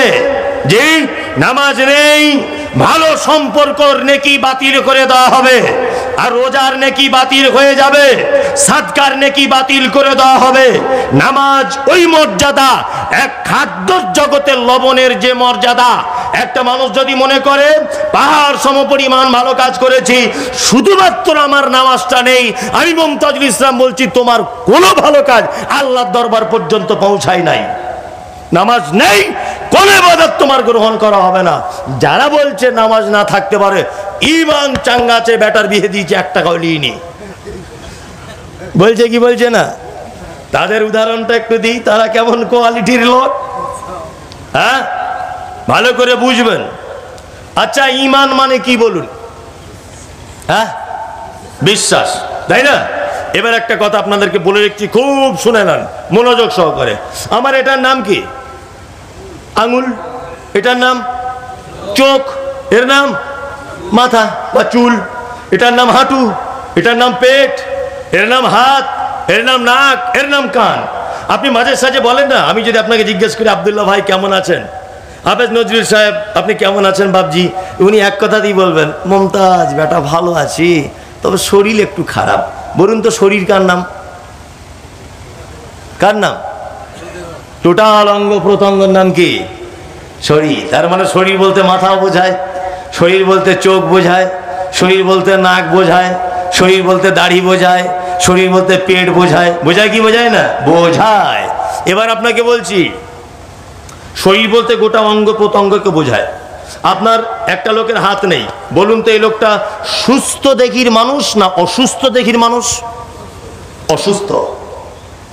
এই পূর্ণ দেখি মানুষ না অসম্পূর্ণ মানুষ? অসম্পূর্ণ। একটা হাত নেই তাই, তাই না? ঠিক তেমন যারা বলছে ইমান আমার আছে, এই তুমি ইমান বলতে কি বোঝো হে? আর ইমান মানেই তো নামাজ। তোমার নামাজ নেই, ইমানের অংশ থেকে একটা জিনিস নেই। তার মানে বোঝা গেল তোমার ইমান আছে, তোমার ইমান পরিপূর্ণতা লাভ করে নি। একটা হাত নেই মানে যেমন একটা মানুষ পরিপূর্ণ মানুষ নয়, অসম্পূর্ণ মানুষ, ঠিক তেমন 5টা বিষয়ের একটা নেই, অর্থাৎ সালাত নেই, তোমার ইমান অসম্পূর্ণ, তোমার ইমান নেই। আর যদিও বা আছে তো ইমানে পোকা লেগেছে তোমার। কি বলছি বুঝতে পারছেন না? ও নামাজ পড়ে না, আবার দেখছি মাদ্রাসা মসজিদে 20,000 টাকা দান করে দিয়েছে, বক্তা সাহেব এমন করে দোয়া করছে মনে হয় জান্নাতের জায়গা নাই, ওকে ঢোকাতেই হবে, এইরকম একটা ব্যাপার। এটা অবশ্যই বলে দেওয়া উচিত ছিল সমাজের মানুষকে।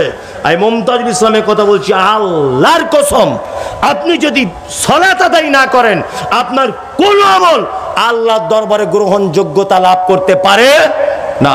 যার সালাত নেই তার দিন নেই, যার সালাত নেই তার ইসলাম নেই, যার সালাত নেই তার আল্লাহর জান্নাতে কোনো অংশ নেই।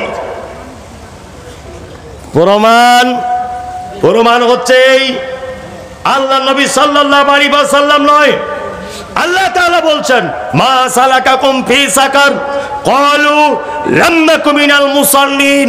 একজন জাহান্নামী একজন জান্নাতি, একজন জাহান্নামীকে ডেকে বলবে ভাই পাশাপাশি দুজন বসবাস করতাম, অথচ আমি জান্নাতে তুমি জাহান্নামে, কারণটা কি? সে তখন বলবে, কি বলবে? ক্বালু লাম নাকু মিনাল মুসাল্লিন, শুধুমাত্র নামাজ পড়িনি তাই জাহান্নামে চলে এসেছি। 5 ওয়াক্তে নামাজ পড়েন এরকম লোক হাত তুলুন তো। 5 ওয়াক্ত পড়েন? মাশাআল্লাহ মাশাআল্লাহ মাশাআল্লাহ, অনেক আছে, অনেক আছে। তার মানে যারা হাত তুলতে পারেনি এটা গোলমালে চলছে, তাই না? মানে এখনো সাবালক হয়নিও, তাই না? পড়ুন পড়ুন ভাই, নামাজটা পড়ুন, 5 ওয়াক্ত সালাত আদায় করুন, মসজিদে যান। আরে আপনি শুধু একটু ভালো নিয়তটা করুন না আজকে, যে ইনশাল্লাহ আজকে ফজর থেকে আমি 5 ওয়াক্ত নামাজি হয়ে যাবো ইনশাল্লাহ। হাত নামান। একটা লোক বলুন তো বাপের বেটা যে আল্লাহর জাহান্নামে যাব না, আমি আজকে থেকে 5 ওয়াক্ত নামাজ ধরে যাব। মুখে ইনশাল্লাহ বলা খুব সহজ, হাত তুলে দেখানো বড় কঠিন। মুখে বললে তো কেউ বুঝতে পারবে না। সবাই বলছে ওই ভিড়ে আপনি বলছেন। একটা বেনামাজি লোক আপনি বলুন তো যে আজকে থেকে আমি নামাজ পড়বো ইনশাল্লাহ। তুমি পড়বে আজকে থেকে, ধরবে? আপনি নামাজ পড়তেন না, তা পড়তেন, হাত তুললেন কেন? আশ্চর্য ব্যাপার। হ্যাঁ তুমি পড়তে, আজকে থেকে জলসা যারা দিচ্ছে কমিটি সব নামাজি তো, যারা জলসা দিচ্ছে কমিটি সব নামাজি তো, সবাই নামাজ পড়ে না তো। ঘর মে আগ লাগি হ্যায় ঘর হি কি চিরাগ সে, ঘরে আগুন লেগেছে ঘরেরই বাতিতে। আমার সঙ্গে আমি যখন এলাম খুব সেলফি তুলছে, সাংঘাতিক ব্যাপার। আপনার আমি এত ভক্ত না, সাংঘাতিক ভক্ত, আপনাকে এত ভালোবাসি। আমার একজনের টাকাও দিয়ে দিল অনেকগুলো, সত্যি বলছি, যে আপনার এতিমখানা মাদ্রাসার জন্য এই না টাকা দিয়ে দিলাম, সব টাকাগুলোই দিয়েছে। কে ভালোবাসা দিয়েছে জানি না। তা আপনি ভালোবাসার বহির্প্রকাশ কি জানেন? প্রেমের বহির্প্রকাশ কি জানেন? জানেন না। প্রেমের বহির্প্রকাশ হচ্ছে তার কথা অনুযায়ী চলা। আপনি একটা লোককে ভালোবাসেন, এটা তখন প্রমাণ হবে যখন আপনি তার কথা মতো চলবেন। কি বললাম বুঝলেন না? আপনার স্ত্রী বলছে তোমায় ছাড়া বাঁচবো না, তোমায় ছাড়া বাঁচবো না। ভাই রবিবারের দিন মায়ের বাড়ি যাওয়ার কথা ছিল, 1 পা তুলবি না। ভালো করে বুঝবেন। আপনি জঙ্গিপুর চলে গেছেন, ও টুক করে চলে গেছে মায়ের বাড়ি, ও কখনই আপনাকে ভালোবাসে না, এটা ওর অভিনয়। ভালো সেই বাসে যা আপনার কথা অনুযায়ী চলে। তা যারা আপনাকে আমাকে যারা ভালোবাসেন, এতক্ষণ রাস্তায় ভিড় জমিয়েছেন সালাম করার জন্য, সেলফি তোলার জন্য, কই 10টা লোক হাত তুলে বলুন তো যে আমি নামাজ পড়তাম না, আপনাকে ভালোবাসি আর আল্লাহর হুকুম এটা। এই দুটোকে মাথায় রেখে আপনার ভালোবাসা, আর আল্লাহ ফরজ করেছে এই জন্যে, আর জাহান্নামকে ভয় করছে এই কারণে, অবশ্যই আমি আজকে থেকে নামাজ ধরে যাব। আছেন কেউ? 1 জন, 2 জন, 3 জন, 4 জন, আর কেউ? বলুন। অত সহজ নয়। বলছি এবছরে মমতাজুল ইসলামকে এনেছে, 4 বছরে কাবা শরীফের ইমামকে আনবো। কাবা শরীফের ইমাম আনো না, তুমি নববীর ইমাম আনো এখানে। বলছি যত টাকা লাগে লাগবে সব দিয়ে দিব, কিন্তু কিছু শুনবো মানবো না। যত বড় বক্তা চান শুনে যাবো, মানবো না। এটাই তো ব্যাপার। আরে অন্তত ভালো নিয়তটা করুন। ইনশাল্লাহ বলুন, ইনশাল্লাহ, ইনশাল্লাহ, ইনশাল্লাহ। আপনি শুধু ভালো কাজে নিয়তটা করুন। একটা আশ্চর্য ঘটনা সোশ্যাল মিডিয়াতে এখন চলছে, আপনারা দেখেছেন কি বলতে পারবো না। পাকিস্তানের এক লোক, নাম তার আব্দুল কাদির। শুধু নিয়ত করুন ভালো কাজের, আপনার উপায় আল্লাহ বার করে দেবে। শুধু আপনি একটু আল্লাহর হয়ে যান না, আপনি 1 সপ্তাহ ট্রাই করুন আল্লাহর হয়ে। এটা আপনার কাছে অনুরোধ। আপনি 1 সপ্তাহ নামাজ পড়া ধরুন, আপনার সম্মান বাড়বে, আপনার রুজি বাড়বে, আপনার সংসারে সচ্ছলতা আসবেই যদি আপনি আল্লাহর উদ্দেশ্যে যদি করেন, ইনশাল্লাহ। পাকিস্তানের একটা লোক, নাম তার আব্দুল কাদের। লোকটার কাজ কি? লোকটা অন্যের ছাগল চড়ায়, অন্যের ছাগল চড়ায়। লোকটার ঘর বাড়ি আছে, কুঞ্চি দিয়ে সাইডগুলো গাঁথা, আর উপরে তাল গাছের না কিসের পাতা দেওয়া আছে। ভিডিওটা আমার কাছে এখনো আছে, আপনাকে দেখাবো আমি এখনই। প্রয়োজন হলে উপরে তাল পাতা দিয়ে ছাওয়া। লোকটার বড় স্বপ্ন, লোকটা আজকে 40 বছর যাবত এক ওয়াক্ত নামাজ ছাড়েনি, 40 বছর। আর প্রত্যেক নামাজে লোকটা কেঁদেছে, আল্লাহ আমি যা ইনকাম করি আমার তাতে নিজের সংসার চলে না, আমার খুব স্বপ্ন আমি একবার কাবা দেখতে চলে যাব, তোমার ঘরটা একবার যাব, আল্লাহ কবুল করে নাও। 40 বছর, লোকটার বয়স এখন 89 বছর। একবার টাকা জোগাড় করেছে, ছাগল টাগল চড়িয়ে যা টাকা পায় ওটা দিয়ে পাসপোর্টটা তৈরি করেছে। পাসপোর্টটা তৈরি করেছে, যা টাকা ছিল পাসপোর্ট তৈরি করতেই শেষ। পাসপোর্টের একটা নির্দিষ্ট টাইম থাকে, 10 বছর বা 12 বছর। পাসপোর্ট তৈরি করে নিয়েছে একবারের টাকাতে। আর একবারের টাকা মানে উমরা করবে বা আল্লাহর ঘরে যাবে, এই উমরা করার জন্য টাকা জোগাড় করছে। টাকা জোগাড় করতে করতে করতে করতে পাসপোর্টের 10-12 বছরের মেয়াদ শেষ, টাকা জোগাড় করতে পারেনি। আল্লাহু আকবার। কোন রকম করে আবার টাকা পয়সা জোগাড় করে লোকটা পাসপোর্ট তৈরি করেছে, আল্লাহর ঘরের উদ্দেশ্যে চলে গেছে মক্কাতে। মক্কাতে গেছে কোনো দালাল, কোনো এজেন্টের মাধ্যমে নয়, একা একাই প্লেনে করে ভিসা টিসা লাগিয়ে চলে গেছে। মক্কাতে যাওয়ার পরে লোকটার কাছে 10 পয়সাও নেই, শুধুমাত্র প্লেনের খরচাটা। সোশ্যাল মিডিয়াতে এটা মারাত্মকভাবে চলছে, সত্য মিথ্যা জানি না, শুধু বোঝানোর জন্য আপনাকে বলছি। মক্কাতে গিয়ে কাবায় নামাজ পড়তে লেগেছে, কাবাটা তাওয়াফ করছে, খাবারের পয়সা নেই। আল্লাহকে ডেকে বলছে, আল্লাহ তুমি রুজির মালিক, তুমি এই কাবার মালিক, নিশ্চয়ই তুমি আমার অবস্থা বুঝতে পারছো, তুমি ব্যবস্থা কিছু একটা করে দাও। ইথিওপিয়ার একটা লোক, এই লোকটা দেখছে যে কাবার চত্বরে এই লোকটা ঘুরছে, বারবার ঘুরছে। লোকটাকে দেখে যেন তার মনে হলো যে আল্লাহর আসমানের ফেরেশতা। তার মনে যেন এরকম হলো, এত সাধুভাবে, এত ভদ্রভাবে, এত নম্রভাবে হাতে লাঠি নিয়ে ঘুরছে। তার মনে দয়া হলো, সে একটা পানির বোতল কিনে দিল। চাচা পানির বোতলটা পান করলেন, উনি ক্যামেরা করে সোশ্যাল মিডিয়াতে এটা ছেড়ে দিলেন। সোশ্যাল মিডিয়াতে ছেড়ে দেওয়ার পরে সৌদির রাজা তার নিজের প্রতিনিধিকে পাঠিয়ে লোকটাকে তুলে এনে নিজের রাজ দরবারে মেহমানদারি করার সুযোগ করে দিয়েছেন। আল্লাহু আকবার। চলে এসেছে ওখান থেকে, চলে এসেছে পাকিস্তানে। পাকিস্তান সরকার গতকাল রাত্রি 11টার সময় ঘোষণা করেছে যে ওই লোকটাকে এবছরে আবার ফরজ হজের জন্য পাঠানো হবে, যাবতীয় খরচা আমি বহন করব। শুধু একটু ভালো কাজের নিয়ত করুন, পৌঁছে দেওয়ার মালিককে আল্লাহ। শুধু একটু ভালো কাজের নিয়ত করুন। একজন রাখাল সৌদির রাজার বাড়িতে পৌঁছে গেল, এটা ভাবতে পারছেন? ভাবতে পারছেন? পারছেন না। শুধু একটু সৎ ইচ্ছা রাখুন। আর আপনি দয়া করে বলছি, একটু আল্লাহর হয়ে যান। আপনি কেন মসজিদ থেকে কেন দূরে আছেন? কেন? সারা পৃথিবী মসজিদ ভেঙে দেওয়ার তোলপাড় আন্দোলন চলছে।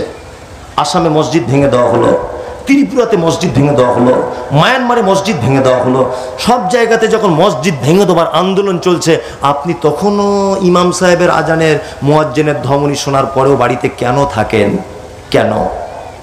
প্লিজ, আপনি আমার দিনী বন্ধু, আপনাকে দেখে আমার কষ্ট হচ্ছে, ওই জন্য বলছি আপনি একটু আল্লাহর রাস্তায় মসজিদে চলে আসুন। আপনি আমার দিনী ভাই, আপনি ভুল রাস্তায় চলছেন।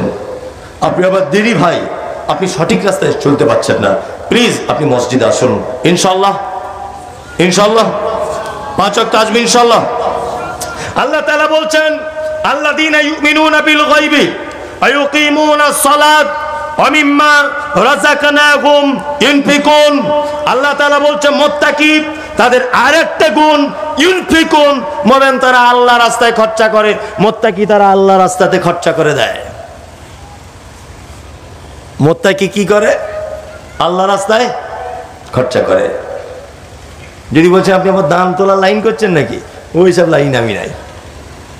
ভাবছেন যে মসজিদের জন্য টাকা তোলার লাইন করছেন, একদম লাইন কিছুই করছি না। শুধু আপনাকে দানের কয়েকটা হাদিস আপনাকে আমি শুনিয়ে দিচ্ছি। আপনিও তো ধনী, ধনী নয়? আর তখনকার দিনে সাহাবীরাও তো ধনী ছিলেন, ছিলেন কি ছিলেন না? ছিলেন। দুটো একটা দৃষ্টান্ত পেশ করছি। এক, আচ্ছা আমরা নামাজের ভিতরে কি বলি? ইহদিনাস সিরাতাল মুস্তাকিম সিরাতাল লাযীনা আনআমতা আলাইহিম, বলি কি বলি না? আল্লাহ তুমি আমাকে সহজ পথের পথিক করো। সিরাতাল্লাযীনা আনআমতা আলাইহিম, তাদের পথের পথিক করো যাদেরকে তুমি পুরস্কারিত করেছো। আচ্ছা বলুন তো, আল্লাহ যাদেরকে পুরস্কারিত করেছে এই দোয়া করার মাধ্যমেই তাদের রাস্তায় যাওয়া যাবে, না তারা যেটা করেছে সেইটা করার মাধ্যমে তাদের ওই জায়গায় পৌঁছাতে হবে? কোনটা? কথা বলুন, বুঝতে পারেননি? আমি বলছি শুধু এই দোয়াটা করার কারণেই আপনি তাদের জায়গায় পৌঁছাতে পারবেন, না তারা যে কাজ করেছে সেই কাজ করার মাধ্যমে তাদের জায়গায় পৌঁছানো যাবে? কোনটা? তাহলে পুরস্কার পেয়েছে কারা? আল্লাহ তাআলা বলছে আনআমাল্লাহুন নাবিয়িনা সিদ্দিকিনা ওয়াশ শুহাদাই ওয়াস সালিহিন, নবীরা প্রাইজ পেয়ে গেছে। প্রাইজ পেয়েছে কারা? নবীরা, সাহাবীরা, শহীদরা আর সালেহীন, নেক কাজ সম্পূর্ণকারী যারা, তারা কি পেয়েছে? প্রাইজ পেয়েছে। সারা পৃথিবীতে যত মানুষ আছে 10 জন মানুষকে আল্লাহ নবী সাল্লাল্লাহু আলাইহি ওয়াসাল্লাম বেঁচে থাকা অবস্থায় জান্নাতের সার্টিফিকেট দিয়েছেন। দেননি?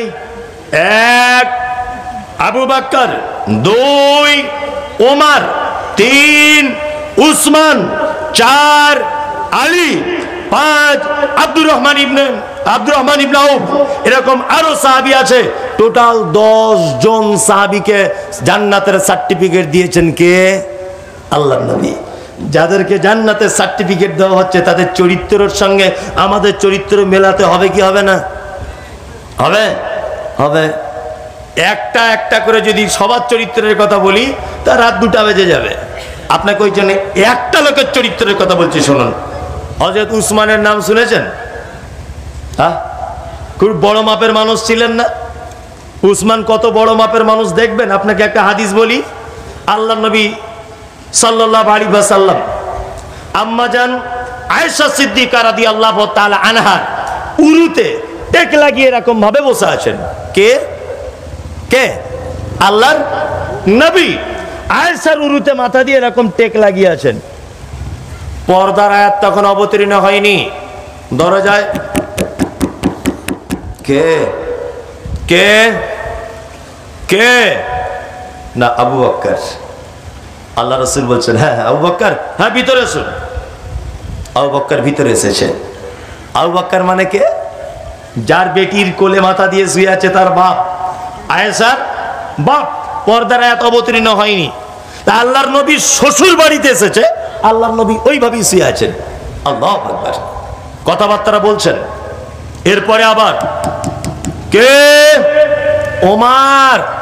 আল্লাহ রাসূল বলছে হ্যাঁ ওমর। দরজা খুলে দিলেন।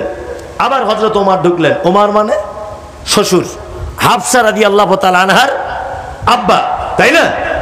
হযরত ওমর কথা বলছেন, দুটো শ্বশুর। আল্লাহ নবী ওইভাবেই নিজের স্ত্রীর এরকম উরুতে মাথা দিয়ে টেক লাগিয়েছেন, উঠছেন না। এবার আবার দরজাতে কে? আলী।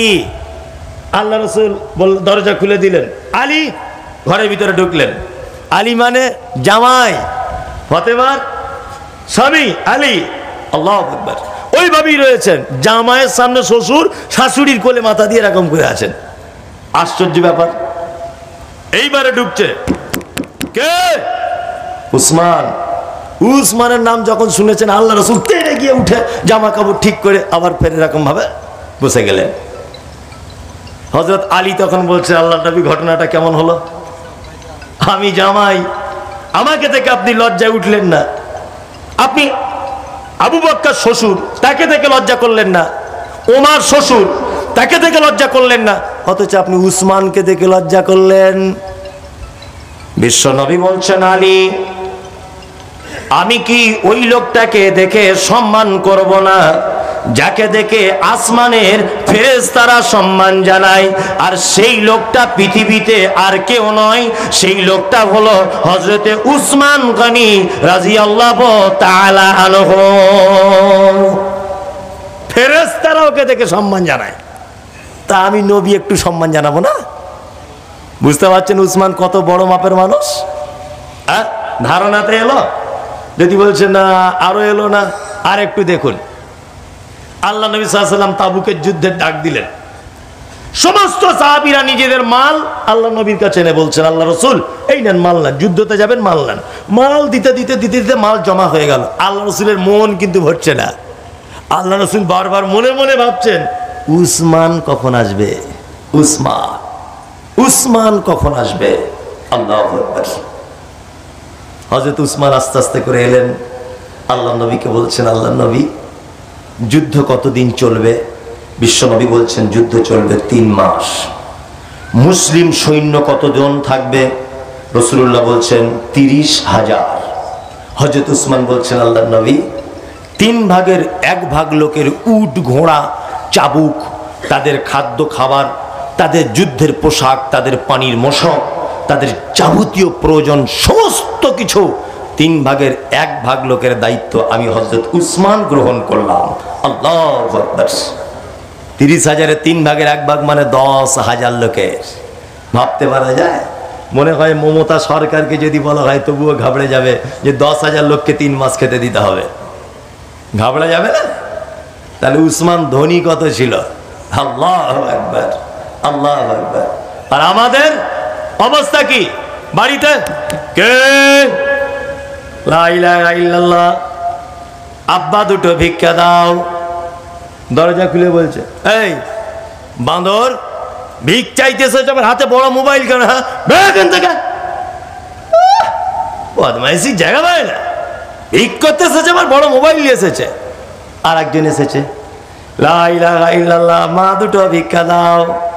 আর একজন এসেছে, দরজা খুলে বলছে, উরি বাবা, হ্যাঁ বদমাইশ দেখ কেমন, ভিক করতে এসেছে আবার জিন্স প্যান্ট পরে, হ্যাঁ বেরোন থেকে। ওকেও তাড়িয়ে দিল।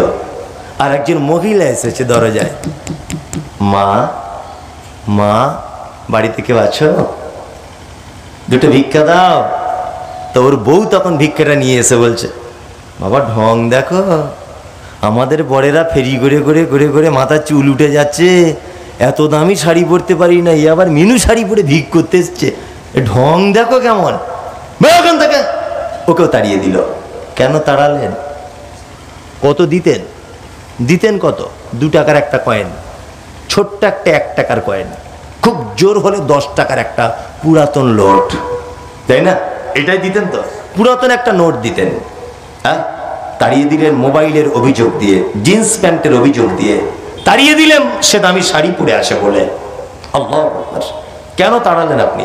সারা পৃথিবীর সব থেকে নিকৃষ্ট কে এই মুহূর্তে? আমাদের কাছে ইমানের দিক দিয়ে সব থেকে বড় শত্রুকে আমাদের দেশের নাম বলবো না, বুঝে না, লকডাউনে মানুষগুলোকে ভিতরে ঢুকিয়ে দিয়ে বুলডোজার দিয়ে বাবরি মসজিদ ভেঙে দিল। এত বড় বদমাইশ ভেঙে দিল না?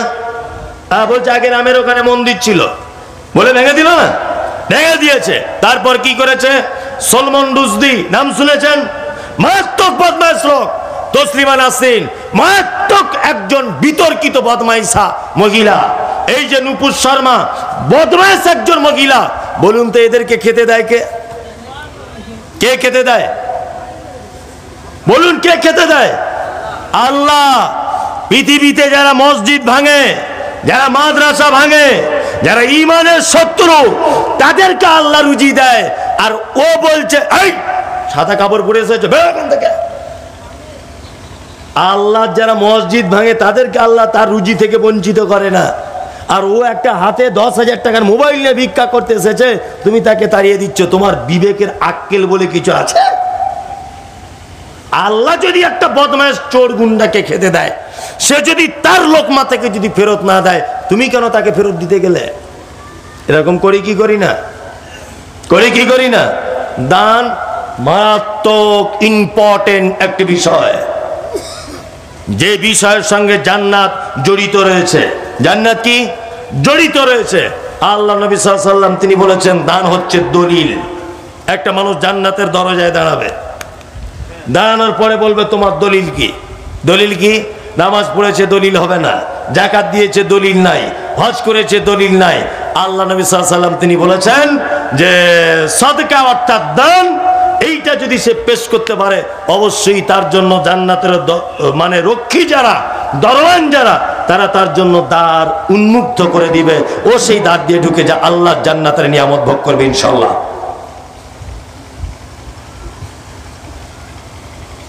আমরা করি? আল্লাহু আকবার। আল্লাহ নবী সাল্লাল্লাহু আলাইহি ওয়াসাল্লাম বলেছেন, ওই দানি উত্তম। কোন দানি? যে দানি গরিব হয়ে যাবার ভয় করছে আর ধনী হবার আশা করছে, এই অবস্থায় যদি কেউ দান করে, এই দানি হচ্ছে পৃথিবীর সর্ব উন্নত মানের দানি আল্লাহর দরবারে। আমার কাছে 100 টাকা আছে, এমন সর্বনাশ, যদি 100 টাকা মসজিদে দিয়ে দিই আমি গরিব হয়ে যাব, আবার ভাবছি আর 100 টাকা হলে 200 টাকা আমি বড়লোক হয়ে যাব।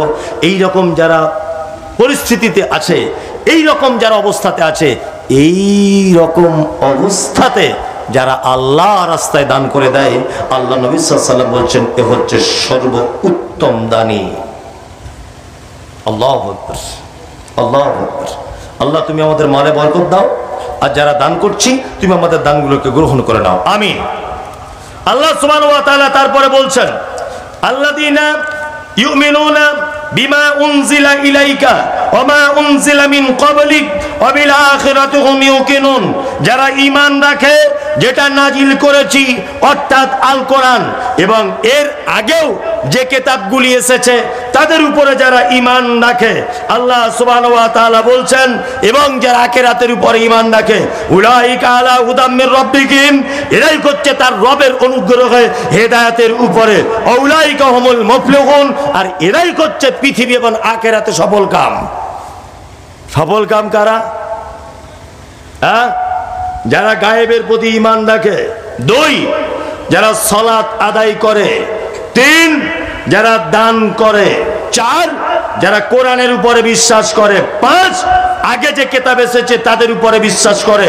আল্লাহ বলছে এরাই উলাইকা আলা হুদাম মির রাব্বিহিম, তার রবের পক্ষ থেকে হেদায়েত প্রাপ্ত, উলাইকা হুমুল মুফলিহুন, আর এরাই হচ্ছে আখিরাত এবং দুনিয়ার সমস্ত জায়গার সফল কাম। সফল কাম তারা কারা?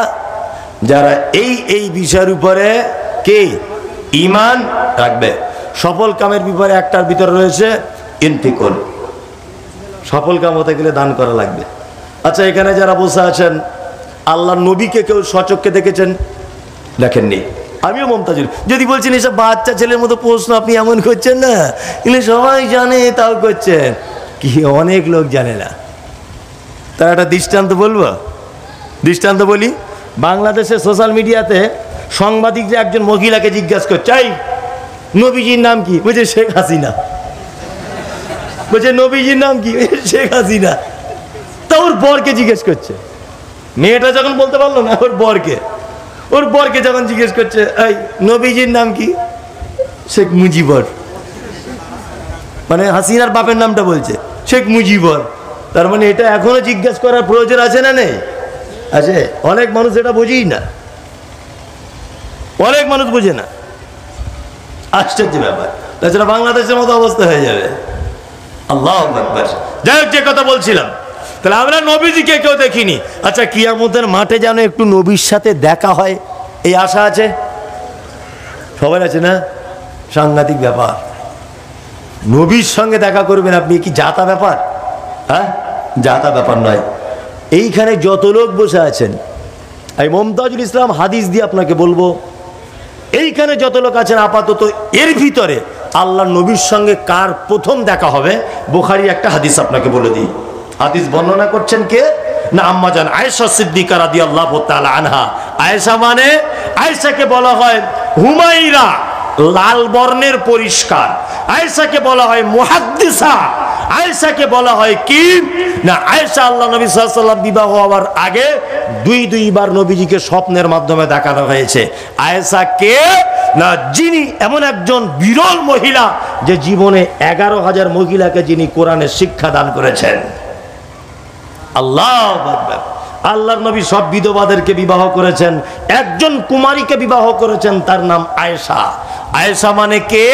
আল্লাহ নবী সাল্লাল্লাহু আলাইহি ওয়াসাল্লাম বলছেন, পৃথিবীর জগতে খাদ্য শারিদ শারিদ বলে তখনকার দিনে মক্কা মদিনাতে একটা খাদ্য পাওয়া যেত।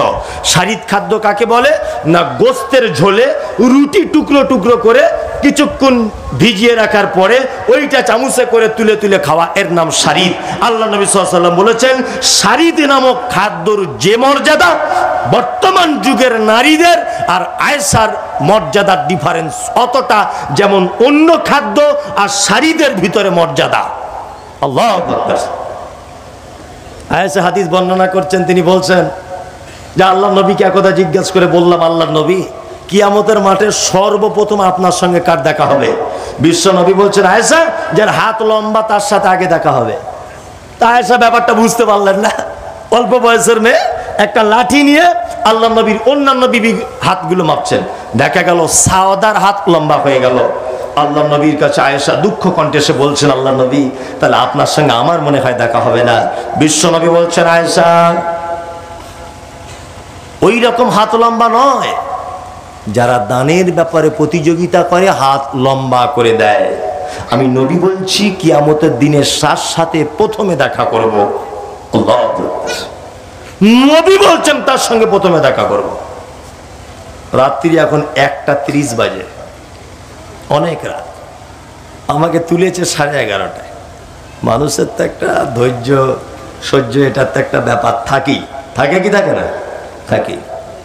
আমাকে অনেক ব্যাপারে যখন উঠি তখন বলতে মানা করে দেওয়া হয়েছে যে আপনি এইগুলো বলবেন না। আবার কেউ বলেছেন এইগুলো বলবেন, ঠিক আছে। আসলে যেখানে বলার আগে একটু নিষেধ চলে আসে সেখানে আর মন খুলে কিছু বলা যায় না, মানে ভয় লাগে যদি ঝামেলা বেঁধে যায় বা যদি কিছু হয়ে যায়। কেন এবছরে তো অনেক বিপদের সম্মুখীন হয়েছি, সোশ্যাল মিডিয়াতে এটা আপনারা দেখেছেন। আপনাদের দোয়াতে আর আল্লাহর অশেষ কৃপাতে আজও পর্যন্ত সুস্থ আছে ইনশাল্লাহ। আর এটা আমি জানি যে হকের বাতি সহজে নিভে যায় না, যায় বাতিলের বাতি সহজেই নিভে যায়, হকের বাতি নিভে না। যাই হোক, মসজিদের ব্যাপারে আমাকে কিছু চাইতে বলা হয়েছে। আলহামদুলিল্লাহ, আপনারা যথেষ্ট পরিমাণে দিয়েছেন মসজিদকে। এবার আপনারা চলে যাবার আগে আমি জানি, আমি আদায়ের কথা বললে আর 2 মিনিট মানুষ থাকবে না, এটা আমি জেনেই তবে বলছি। তো অনুরোধ, আপনি দেন না দেন, অন্তত 5টা মিনিট একটু বসুন। আল্লাহর ঘর, অন্তত পক্ষে 10টা লোক, আমি বেশি টাকা চাইবো না।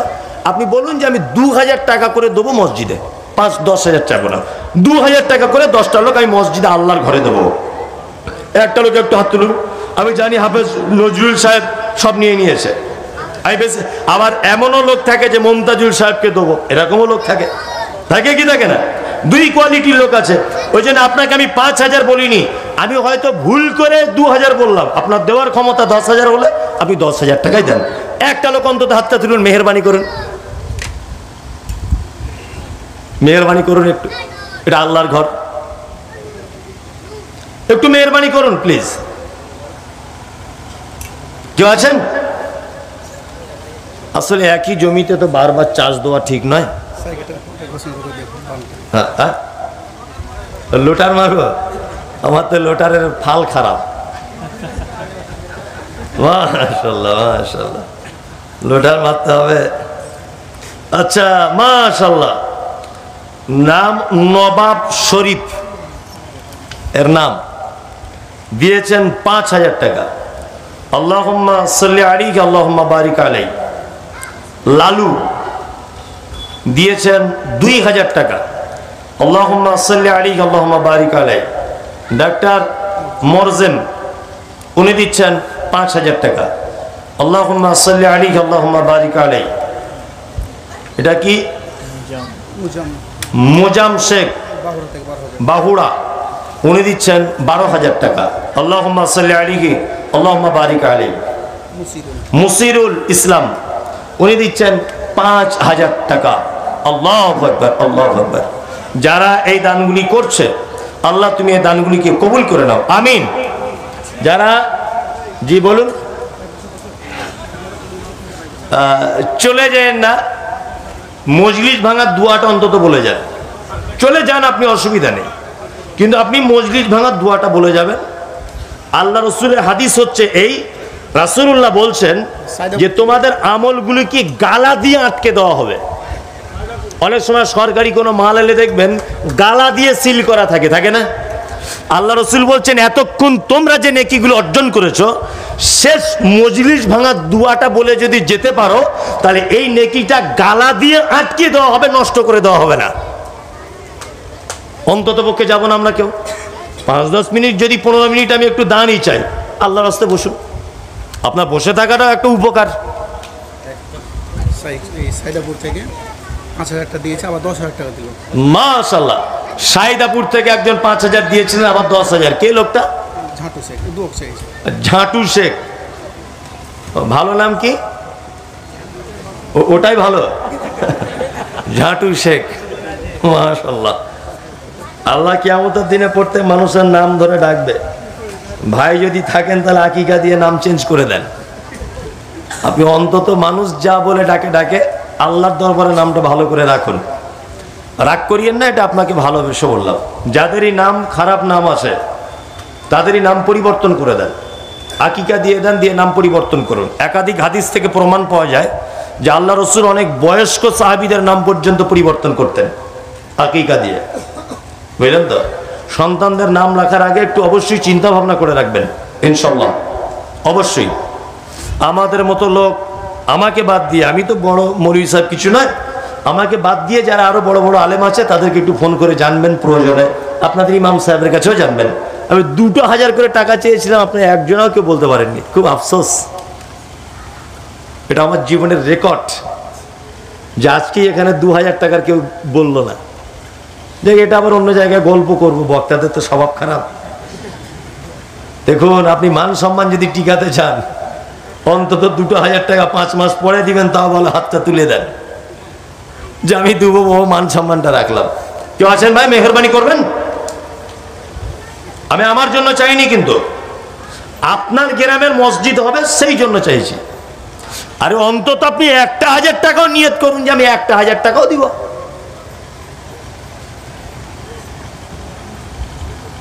কত? 5,000? 2,000? মাশাআল্লাহ, ও অনেক চিন্তা ভাবনা করেই তুলেছে। আল্লাহর দানকে গ্রহণ করে নিক, আমিন বলুন, আমিন।